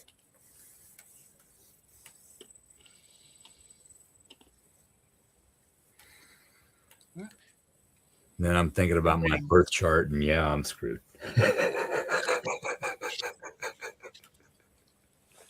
All right. So if okay, I'll say it here now. I'll come back so I can find you, and you won't have to walk alone. But I'm not coming back either, so you don't have to find me. I'm coming back. Then I will be your guide. I'm a glutton for punishment. I keep on saying Do you still have things to learn? You have still things to learn. Then again, like she said with your spirituality and your nurturing. Well, let's not doom and gloom, I'm not trying to prophesize anything, because by all means I am not a prophet. And if you need a higher power, please do not look at me. Look up. So don't come for me. There's going to have to be people that are going to be able to say, hey, this is what's going on. Calm down. Let's breathe. Let's pray about it. Let's do this. Let's do that. Let's do this. And you're going to need those warriors in that time to come to step into the gap, because let's pull the Band-Aid off, because here we're not so much held back. Here, hang on. Let me change the ticker. Go ahead. 18 plus. There we go. There you go.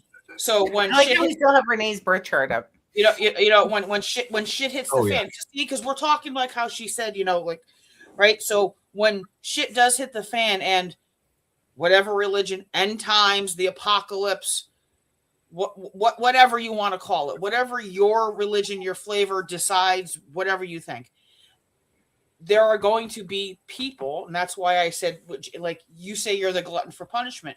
No, because that's your calling. It is. You're right. So those that are taken, right? Let's just use because Catholic, because that's right. Right. So when this happens, and you're 144,000, whatever, if it's a frequency, people, whatever, right? Those left behind are going to go, what do I do from here? And they're going to need help. So, and it's going to be those people. And I've always said it's going to be those people that come back for that job assignment, that when you're there, you're going to like, okay, see this day on the calendar, right? That's when I'm coming back, because I need to be here at this time on this date, because you're going to need me. So you're going to come, you know what I mean? And help. And I agree, Renee, because that's always been my train of thought, right? Mm-hmm. As a Catholic, I know that the resurrection will happen, that people will, one by one or two by two, they'll go, right? So I don't want to go. I want to stay and fight. I have said that from the start. I want to fight. I want to find people and go, listen, this is how we're going to do this. This is how we pray. This is second chance. Yeah. Let me help you with your second chance. Mm-hmm. Please. I want to be that warrior. Mm-hmm. Yes. People can say, I want to be a warrior for Christ right now. No, I know I'm going to be a warrior when the second coming comes, and I will help people. That is my goal. That is my destination. I'm selfless like that. I will deal with whatever fallout happens. Mm-hmm. But like I said a couple weeks ago on the show, we're driving back from Colorado, and I looked at the two kids, and I looked at Jesse, and I said, I hope you guys are gone. I don't want you guys to do this. And I've always been that mother. Like, I don't want you here. I love you enough. I want you to go, and I want you to be my cheering squad. That's all I need. But let me fight the battle for the people that are still here. Mm-hmm. Well, I don't know. I'm passionate about it. Speaking of the battle, I saw a video today of how over 200 enlisted soldiers said their commanding officers told them, their commanding officers were told, and then their commanding officers told them that they are fighting a holy war right now. Mm-hmm. The chaos is being caused intentionally. Mm-hmm. So the prophecies happen, and Jesus is resurrected. Well, see, and I'm wondering with the crop circles, with the star alignment, You know, like we were talking earlier before the show. I have a good idea on who the Antichrist would be in today's time. Or one of the minions, I will say. We'll say minions. I wonder if it's prophecy. I look at it in the prophecy after prophecy after prophecy. You know, we found Jesus's body. No, you didn't. Jesus already said that you weren't going to find his body. Mhm. You know, like I do Bible study, and I'm going through Bible in a year again, and I have the timelines out, and I have all of this out, and it's just prophecy after prophecy after prophecy. And, you know, I know a lot of people doubt the Bible, but, you know, I always revert back to Psalm 90. Psalm 90 is exactly what Jesus says on the cross and what happened to him down to a T. And Psalm 90 was written by David?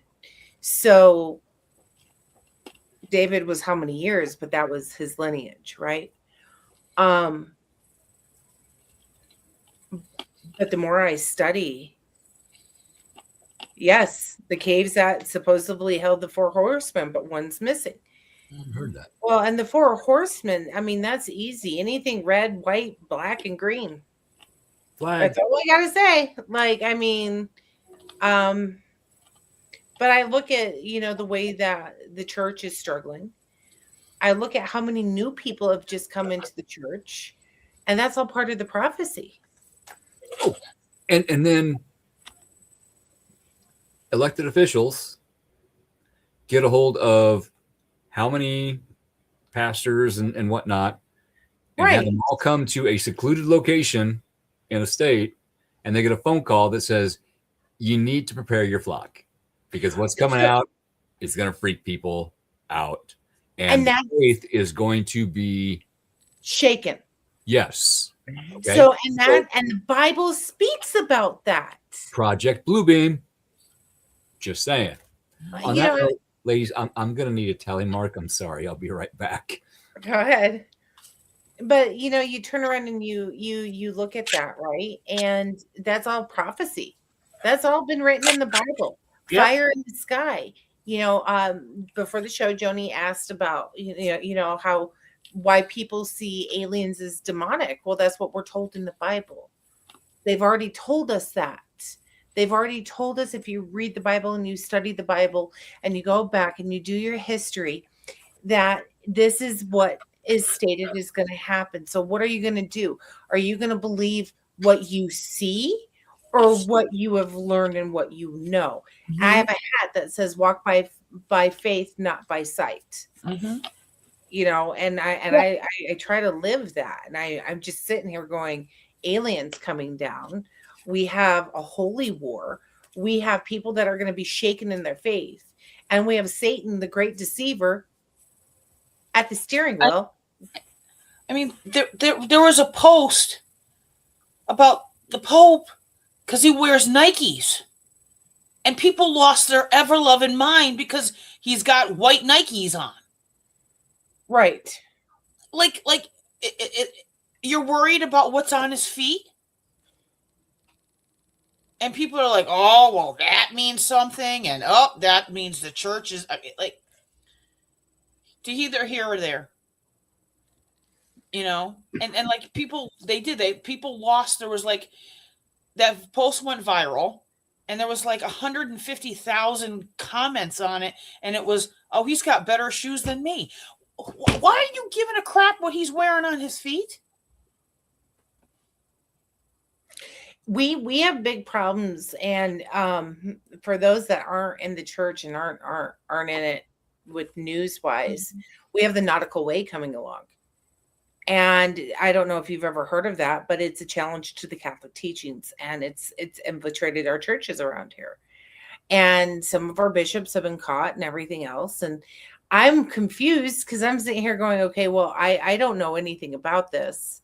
I need to learn what it is, right? Because we've talked about this.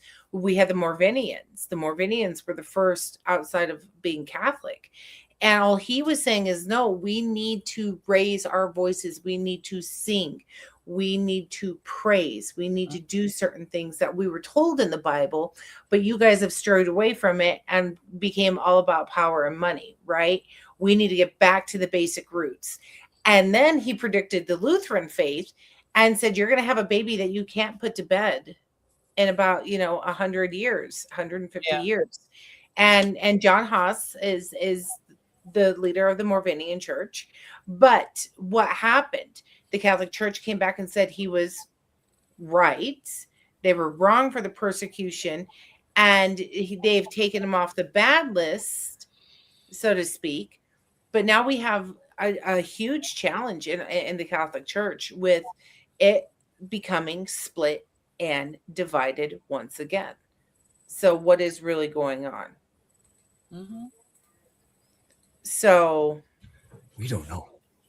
Now All we know is what we're told. And what we're told, we can't believe because the news, the media has lied to us so much. The government has lied to us so much. We don't know. They're from what I understand, they're trying to be truthful here. They're trying to give us information that was withheld from us. But I also know that there are still deep state that are trying to fight this and holding stuff back. So there's kind of you got to watch what you look at, trust your gut, your intuition on what you believe. So, with this whole release of files and stuff like that, I've always said I'm not completely with it. I'm not for it because of where we're at as a human race. And That's your point. I'm very firm on this. The mass doesn't need to really know what the hell's going on out there, because how is the mass going to respond? And can they handle the information? Can they handle the truth? All of a sudden, what if we have demons raining from the sky, right? Like, what are you going to do then? Like, can you handle that? It's like drinking the Kool-Aid. I'd be going out with my camera going, dude, I need to talk to you. That's me. But there are other people that would be like, the world's going to end. I'm freaking. I'm done. No, I'm just grabbing my rosary.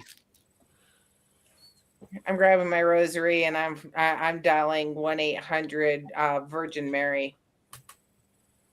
That's what I'm doing. Better call Jesus.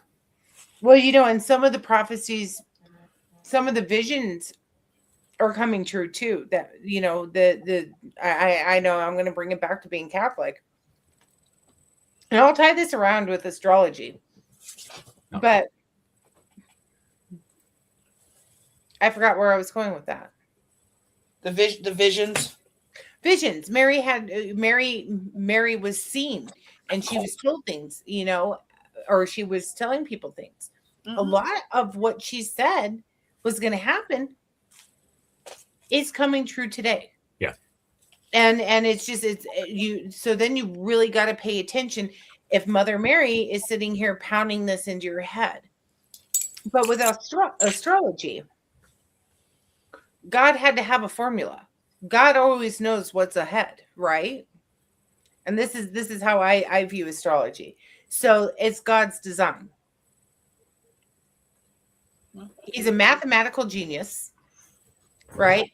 He's thought thousands and thousands of years in advance, and that's proven from Genesis to Jesus, right? Everything was laid out, planned. So The book of I Numbers. just view that, looking at our charts and stuff like that, we've just figured out our own formula. Mm-hmm. We are for God's supposed to plan. be here right now. Yeah. Mhm. Us three are supposed to be here right now Mhm. to help those that cannot help themselves. Yep. And we're going to be running into a lot more of those very soon. I've said this multiple times on our show, on me and Joni's show. The people that cannot understand what is happening right now, God, I can't think of the name of it. Naive. There's a name for it though, where you can show them all the actual proof in the world, and they can't comprehend it because that would mean they would have to admit themselves that they've been played and wrong, and they would have to change, and they are not capable of doing that. There's a specific name for it, and I can't think of it right now. Narcissist. Part of it. Part of it. And the other one, I'm going to bite my tongue. But we're going to have to pick me off. Be able to help them, even though they're going to fight the help, but we can only help them if they allow us to help them. And I've ran into a lot of those kind of individuals, and some of them I just had to walk away from. Yeah. Okay, you know what? I've helped you all I can, and you're going to need to find somebody else. I'm sorry. I mean, like that's what I had said when Jody said, to a fault. I mean, and it's the truth, right? I will defend. I will fight. I will try to heal, and I will try to stand by your side to a fault, to the point of where it almost will kill me. Yeah. Okay. I've been there. And been there, been there. It's the ability to find that balance. To say, you know what, I've done all I can for now. So when said thing happens on said timeline, okay, I am done with you for now. Your season with me is done. Now, does not mean a new season cannot happen. Correct. Right? So when said thing, ship comes down from the sky and goes, they walk, hey, take me to your leader. Okay? And then said person goes, holy shit, Keith, Renee, and Jan were right. Holy shit, what am I going to do? There's a 20-foot Anunnaki. For us. Then they're looking for us. They're calling us. They're texting us going, do you see the shit that's going on right now? Yeah, right when I said there's a 20-foot Anunnaki standing there in front of them, my left ear goes off. Right? Like, so shut up. And that's probably when we're supposed to be reinserted into their timeline. Because I've always said the ones that are, not everything is black or not everything is white. Okay? But there are certain people that cannot walk in that gray. And right. Only certain people can walk in that gray. Be able to fight the dark and find the light in the dark, and then find the dark also in the light. That's the other thing too. Yeah. Okay. Yeah. So you're going to have those select few that are going to have to pick up the mantle if they like it or not. Yeah. And and that's when we're going to be called upon. I love lamp. Well, and that's very true, Renee, because I mean it's we've got a thing called the precession of the equinox. There's cycles in time and numbers. 2,560, 25,960 years. That's the time it takes for all of the signs to go all the way around. And there is a planet that even scientists are looking at now, Planet X, Planet 9, Nibiru, what have you. It is on this huge elliptical orbit, and it comes around Earth. And as it gets closer, things get better, and as it gets further away, things get worse. And they also are looking at what's called a black sun right now. They think that we are in a binary star system. Not a single star system, but a binary, two suns, one we can't see. Brown dwarf, maybe, I can't remember, but they revolve around each other as all of these other planets are revolving around us. And there were other planets. There are huge gaps between planets right now. Stars are formed in binary systems. Two stars formed at one time. Here's a moon. Here's a star. We were a moon to a bigger star.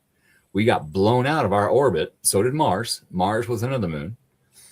And the evidence is the Oort cloud. We go through it twice a year. The meteors. That is the debris left from this planet getting pulverized. Mm-hmm. It's happened before. It can happen again. I'm not saying it's going to, but every time Nibiru comes around, we have an extinction event. We have a pole shift. It's in scientific evidence.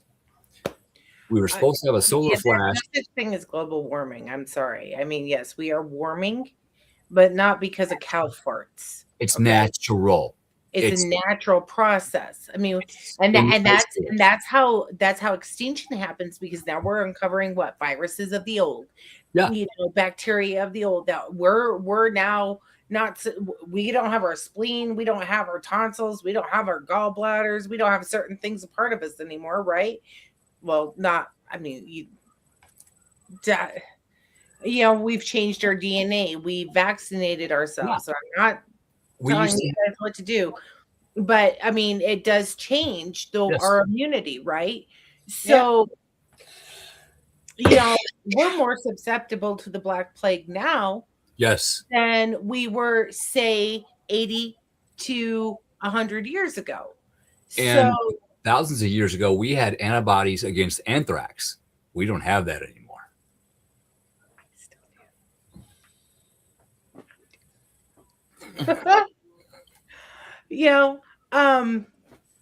Don't ask how I know.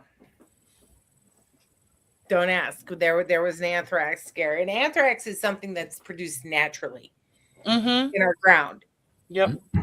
But no,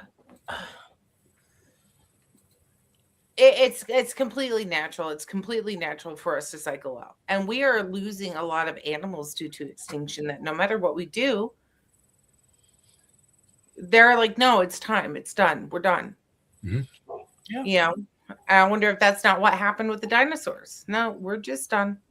We're going to stop reproducing. We're going to stop living. It's not depression. It's just, we know it's the end of our era. Mm-hmm. Okay. Lizard people. Oh, let's not get on to lizard people. Oh my God. I hate lizard people. Lizard people. How much I hate grays with their eyeballs. Okay, there's two types of lizard people. The ones from the stars and the ones from here. Okay. Dinosaurs didn't die out. They became birds. Scientifically proven through evidence, blah, blah, blah, blah, blah. Mm-hmm. Okay. Alligators, all kinds of stuff. Who's to say that a specific modality of the dinosaurs did not go underground and evolve into lizard people? We came from like mouse-looking things, the first mammals. That's where we came from. Who's to say they didn't do the same thing? I came from my daddy's testicles. That's where I came from. I came from a new red dress, just saying. Did not mean to say that, sorry. I came from a really good birthday party, obviously. I don't have any, so that's okay. This is why we have a sticker. Happy birthday to the president that just keeps on giving for the past 43 years. Biatch. I have had a lot of conversations today, but this is the first one with people. So just saying.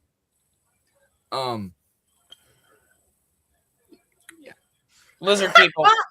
Lizard yes, people. thank you. Lizard people underground. Lizard people that live next to the mold.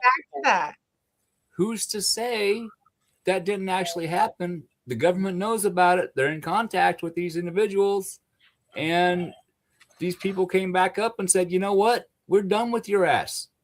We're done with your nukes. You're going to destroy the planet. This is our planet. We were here before you. Either you straighten your ass up, you tell everybody about us. We are here to help you save this planet. Put the information out. No, if just take it. We're just going to show up. Just take it at that point. Yeah. Just take it. No. Nope. Look at Renee. Renee's on the same page as me. It's like coming across, a black widow nest. Nope. You know what? That's your area now. No, you stay there. I stay here. Yeah. Coming across rattlesnakes. No, baby, that's your territory now. That's a nope, bro. And I'm staying over here. A lot of people don't like wolf spiders, but wolf spiders will eat brown recluse and black widows. I don't like brown and black, but I love the hobo spider is also a member of the wolf spider family, I got bit by one in between my toes and almost lost my little toe. So there's the good and the bad. The snakes eat the rodents and the bugs. Do people And the like mongoose eat them. But everything has purpose. Mm-hmm. I just want to know what that purpose is. I want to know why this is here. I want to know when they're coming because I want them to take me home. See, like now in your case, you want to know when they're coming. Like, I'm on the fence on that because I honestly don't know how I'm gonna like. As much as I think I know, I think I might lose my shit for a few minutes. And I might panic. You know what I mean? I mean, see, then like how Jan goes like, well, I walk in my faith. Okay, yes, walk in my faith, but my faith is on rocky ground because it's not. There's things I believe in, and there's things I don't believe in. Mm-hmm. You know what I mean? We've had this conversation hundreds of times. You know, so it like. Will I be one of those that'll go, holy shit, I was right? See, I was right. See, I told you I was right. Oh shit, I was totally wrong about that. And the thing that I was wrong about is what's going to go and blow my mind going, okay, well, that was totally wrong. Now, me not seeing that way, is that going to screw up anything else that's going to go along the way of what I see? So, like, and then part of me goes, oh, shut up, stop bitching, and just put your boots on and start walking up that hill. Like, cut the shit. You already know. Yeah, One thing is about knowing. That's what we do. We know. We drink and know things.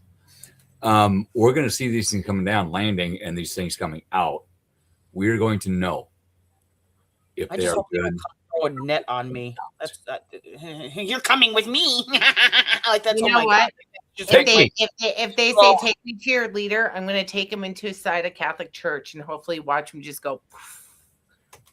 That's I don't know. Maybe that's because I don't know what their intentions are. See, I'll bring them in my own house and say I am my own leader. Now what? I mean, we take him to the rednecks. We just take him to the rednecks and let rednecks sort it out. There you go, Renee. Just bring him to Keith's house. Yeah. There's going to be a line of NASCARs and pickup trucks and shotguns and beer cans heading to wherever they land.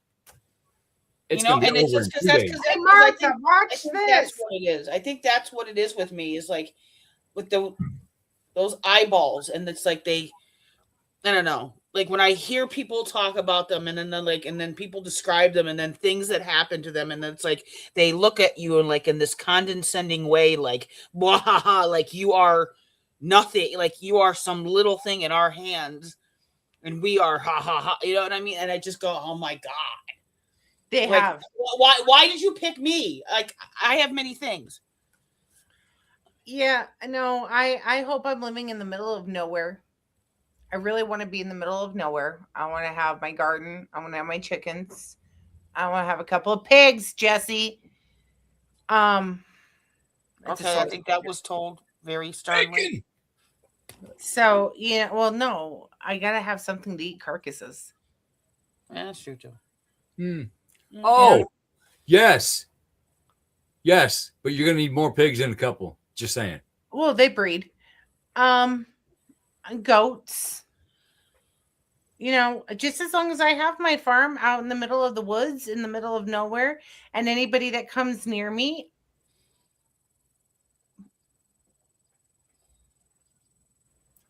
Yeah. Hang on. I got to think about how to verbally say this. Okay, this is 2026. Okay. You sure? Yes. Well, no, because there's a story about how they affected the calendar, but I'm not going to go into that right now. But say 2026, when we were younger, say 1984, we're in school. Oh, I was young then. I was 1 year old. Fuck yeah, I was. I was squirting around in my diaper. Okay, Renee, 1984. We were thinking, when when you look at these gravestones in the graveyard, about 1824, that's 100 years ago. Those people lived hard, you know. Yeah. If you think about 100 years before that, well, in a way, we are in that same time period, because in 100 years, people are going to look back at us in the same aspect. Oh, see, that brings in AI. But let's take that and let's expand on this. I don't think that they were When living when hard. 1984, and we would be in a cemetery, and we would see a headstone with like 1785 or 1801, and we're going, and we were taught how they lived their life. But we want to get back there. That's what I'm saying. We want to get back to that. No offense, it worked. Yeah. When this came into fruition, when paper dollars were invented or banknotes, shit went sideways. But they were printed on hemp, not fabric paper. Yes. Hemp. You know, and things, certain things, okay, people are going to come and be like, oh, well, everything was so good. Oh, no. No, but some things were really, really worked really well. We knew our neighbors. Until the Federal Reserve was made. Yes. I will say this. Alexander Hamilton. Sorry. I look at the way that they lived, and you know what? Everybody knew everybody. If a family was down, they helped. They were taking care of each other. Mm-hmm. We were more human without this. Yeah. Well, think how the Amish still do it. They don't get sick. And they don't get sick. They drink raw milk. Okay. That's okay. Everybody pays into one pot. It's the community chest. So and-so they need to go and have surgery, or they get sick, or they need something. They come together as a community, and they say, look, Jan needs $1,500 for something. Whatever, like she needs an operation, or she needs $1,500 because the house burnt down, or for some reason her goats, whatever it may be, and the town would come together and go, are we all in agreement that we should give her out of that pot that $1,500, knowing that yes, you have to pay that back over time, right? Because that's the community chest, because that's what they would do into it. You know, I mean, somebody's house would get struck by lightning, which does happen, or they have to raise a barn. Look what those people can do in a weekend. They can raise a barn in 2 days. 2 days, and not only that, walk it. Have you seen those videos where they just pick them up and they walk them down the street? Yes, they all have posts going under it, and they all pick those posts up. And they walk that entire barn. They're carrying it to the property, and they set it down. I lived in an Amish house with a barn, and the side of it came off, and the machine shed dropped its walls, but the roof, being an Amish-made roof, was still whole. And all they did is they hooked it up on both sides, lifted it up, and put the new building down underneath. Mm-hmm. And it was absolutely crazy. Their furniture. Mm-hmm. It's amazing. Yeah. So really, was it a hard way of living? Yes. Physically, yes, probably, more than likely. Well, because if you were healthier, I mean, it's not like you could go and hire somebody because you had a family farm. You know what I mean? You had to plow a field. You had to plant crops. You had to harvest crops. You know, and that's, you know, you think about, like, especially I know with a lot of my ancestors, like some of them, it's like, especially the ones that were from Ottawa that, you know, that came over from France to Nova Scotia, who then they went from Nova Scotia, and then they founded Ottawa, the Cody family. You know, some of these men had 1, 2, 3, 4 wives. and each wife had 10, 12, 15 kids. Granted, yes, you look at it and go, okay, well, they were 15, they were 16, 17, 18. Mortality rate. And the mortality rate. Not only that, but you have to remember too, in that time period, if you were 18 years old and you weren't married, what were you considered? A spinster. Yes.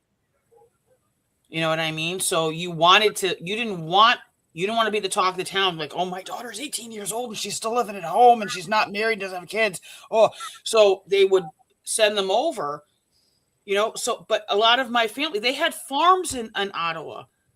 You needed 10 kids to help run your farm. You need that. I mean, I'm sure Nebraska was the same thing. We have Amish here. You need 10 kids to help run that farm. Mm-hmm. And now I've got 2 kids. Yes. That replaces me and that. I apologize. I haven't eaten all day. You're fine. But in order to keep the technology going to where we're headed, we have to have more children. However, they are putting all this in our food to shit in our food, our water, our air. Get our ability to have children down, lower the population. It's bass backwards. I mean, not only that, how about don't go have kids? Don't get married. I'm gonna say this, and like I've been saying it lately to a lot of people, and I'm gonna say a name that's very controversial in some people, but the man was right. Charlie Kirk said, "Get married, have kids, and go live your life. Get married, go have kids, and go live your life." Yes, that's what we're supposed to do. We are. We So, are. And back in the day, you didn't get divorced. You figured out a way to get through it. Yeah. If your wife wouldn't talk to you, you would tighten that lid on that pickle jar. And when she went to open it, she couldn't. Yep. She would have to talk to you in order to get that pickle jar open. Mm-hmm. Yeah. There's ways. I mean, if you were, your husband, you were mad at your husband, sometimes the meal wasn't ready when you came home. So you had to sit and wait. Sometimes you had to sit and wait. And then that's when the wife would go, "So why are you angry at me? What did I do?" I always have a saying. Now I'm from New Mexico. And if you look at traditional Mexican families, if that woman, you walk into her home and she does not have food ready, you don't touch that refrigerator. You don't do anything. You just go do what you need to do in your regular routine. And she might make you a peanut butter and jelly sandwich, but if not, you go to bed hungry because you know what, you done pissed her off. Yeah. And don't let her catch you in the kitchen. Yeah. That's her kingdom. That's her castle. That's her domain. Don't go in there.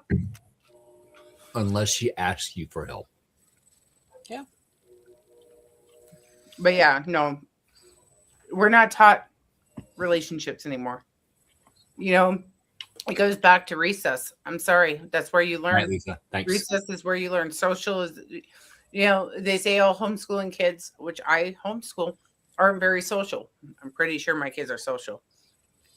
But the playground is where we learned how to fight and how to make up. Yep. And that's what big families did too. Golden rule. We used to teach it. Do unto others that you want undone to you. We would beat the shit out of each other and then go have a beer. Yeah. Because we got it worked out. Well, it's like I had how many kids underneath my roof at one time? You don't think that there was fighting and bickering and things like that? No, you know what? You learn that personality. You learn how to deal with it. So when you go out into the real world, and you come upon that person as your boss, you already know how to handle the situation. Pecking order. Pecking order. It's what a family is, right? A family is learning to love and like and live with the people that you're not going to like on the outside world. If that makes any sense. Mhm. Yeah. You know, Absolutely. that comes from big family. That's like, everybody, Jacoby's a junior in high school, but he's 18. And everybody says to me, why'd you hold him back? Why? And I go, I held him back because that's my right as a parent. Mhm. My law in my state, I don't know about Nebraska and I don't know about New Mexico, but in Connecticut, 6 years old, you have to be in school by 6. Okay. If not, then all right. I think we're 5. Right. So you have to be in the door at 6 years old. And I'm one of these that I go, I can teach you who Abraham Lincoln is. I can teach you about chemistry and the stars and the planets and The real way. And I can teach you all of that stuff. But what I cannot teach you is how to share. I cannot teach you social cues. I cannot teach you social things. Yes. You know what I mean? You have to learn that as you go. Mm-hmm. Academically, could my kid have walked in at 4, which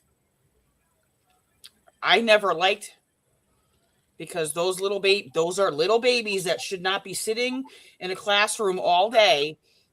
Saying, okay, now you got to hold a pencil when there's no bones. Their bones in their hands are not at the capability yet to hold the pencil to write. Right. We're asking them to do this. Mhm. I would be angry too. I would throw a hissy fit and I would stomp my feet, scream, yell, and throw myself on the floor at 4. The maternal need is still there for a 4-year-old. Exactly. And so the state of Connecticut now is you have to be 5, right? You have to be 5. And I always tell everybody I come across, like in my building, all the pregnant mothers, I go, hold them till they're 6. Yep. Hold them till they're 6. Because the difference in the last 2 years that I've seen is night and day. Because there are 5 coming in and some are 6 coming in. Mm-hmm. Right? So with my son, that's why I did it. Because everybody goes, oh, you stunted him. No, I didn't. He's still a high honor student. By the way, he's a high honor student and an Eagle Scout. Scout. Yes. Right? And then my thing is he became the Eagle Scout because you want to know why? Because he got that social part Interaction. down. So he could have that empathetic heart that you need to have in this world. Yes. Right. Mm-hmm. So, we can't teach that. And somehow they want us to, I can't teach that. I can't teach learn it. I can't. You learn that. Yes. To learn skill. But on that note, ladies, yes, I hate to, but it is 9:25 and I got to be in bed by 10. I got to have a little bit of time to wind down. So we're going to have to call this. I'm sorry. No, that's fine. But thank you. It was very interesting looking at both of your birth charts and seeing how interconnected they were. That explains a lot. Well, at some point in some life, we had to be somewhere. I mean, there's a thing called soul sisters, and there's a thing just called past lives. Soul tribe. Yep. We have been in each other's lives in past lives. Just saying. Yep. Thanks for that Egypt thing, by the way. Just gonna let you. Thanks. Hey, I got killed because I was a bad records keeper. Just saying. I keep looking at the fact that, okay, you hid stuff. You won't tell us where it's at. So did I hide those hidden books? I don't. I told you hid those hidden books because I knew, and I couldn't tell them that I told you to hide them. And another person was because of a third person. Yes. Yes. Of a third person that said, go ahead and notice. Yes. Something. Yes. Mm-hmm. You know exactly what I was talking about. Mm-hmm. So maybe we helped get us to this point in this timeline from that past life. We got the book of Enoch out. We got this book out. We got that book out. And now everybody's really starting to take a look at it and saying, okay. Emerald tablets, all the Dead Scrolls. There's all Yes. the books of Mary Magdalene. Yes. Oh, yeah, there's tons. Yes. The Secret Book of John. Could go on. I mean, we get off here. I'm going. I know exactly what it is. It's Monday night. I need to go watch somebody and say it's Morgue Monday. Yeah, I would, but I would be up all night and wouldn't make it work. So I'll watch him later. Yeah. Well, I'm going to go finish my pizza with my family. Okay. I got to go release some things out to the wild because I heard a couple more snaps. So, What kind of squirrels? yes, this will make number 7. And thank you for that hint. The Yes. new bait is in the cages. Hopefully it works. I'm May praying. you have some in your crock pot. I don't know what you're going to make with it, but. Well, I've been releasing mine to the river. I have a Cream- Napolina, so Cream yeah. of mushroom soup in a crock pot does a lot. Just saying. And tell her that, and she'll start crying. Normally, I relocate them. There is a little corner just outside of town. There is a field and a creek, so they have food, they have water. That's where I take them. Mm-hmm. But this year, I have struggled with this for 2 years. Last year, especially because I had a whole tree full of peaches. Finally, whole tree full of apples. Finally. And they will bring one down, take 2 bites out of it, go up and get another one, bring it down, take 2 bites out, and I have nothing. I got 1 peach and 1 apple last year. Because you know what they're doing? Mm-hmm. And fertilizing. Well, I also have a 22 caliber air rifle that is very quiet. So this year, if I can't catch them and look at them, I am not above making fertilizer out of them or putting them in my crock pot. I'm just saying. They have pissed me off. I'm a Scorpio. Here's your choice. Live trap, relocate, or Crock pot. live trap, relocate. All right, everybody. I love you guys where you're at. Thank you for tonight. I enjoyed Yes. tonight. Yes. And I'll Thank talk you to you for guys joining. later. What's that?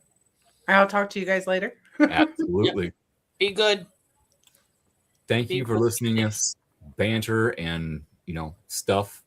We will see you next week with me and Joni, and y'all have a good evening and watch the numbers, listen to your intuition, and just be patient, back up, and practice the pause. Mm-hmm. Night. Be good and be safe. Yes.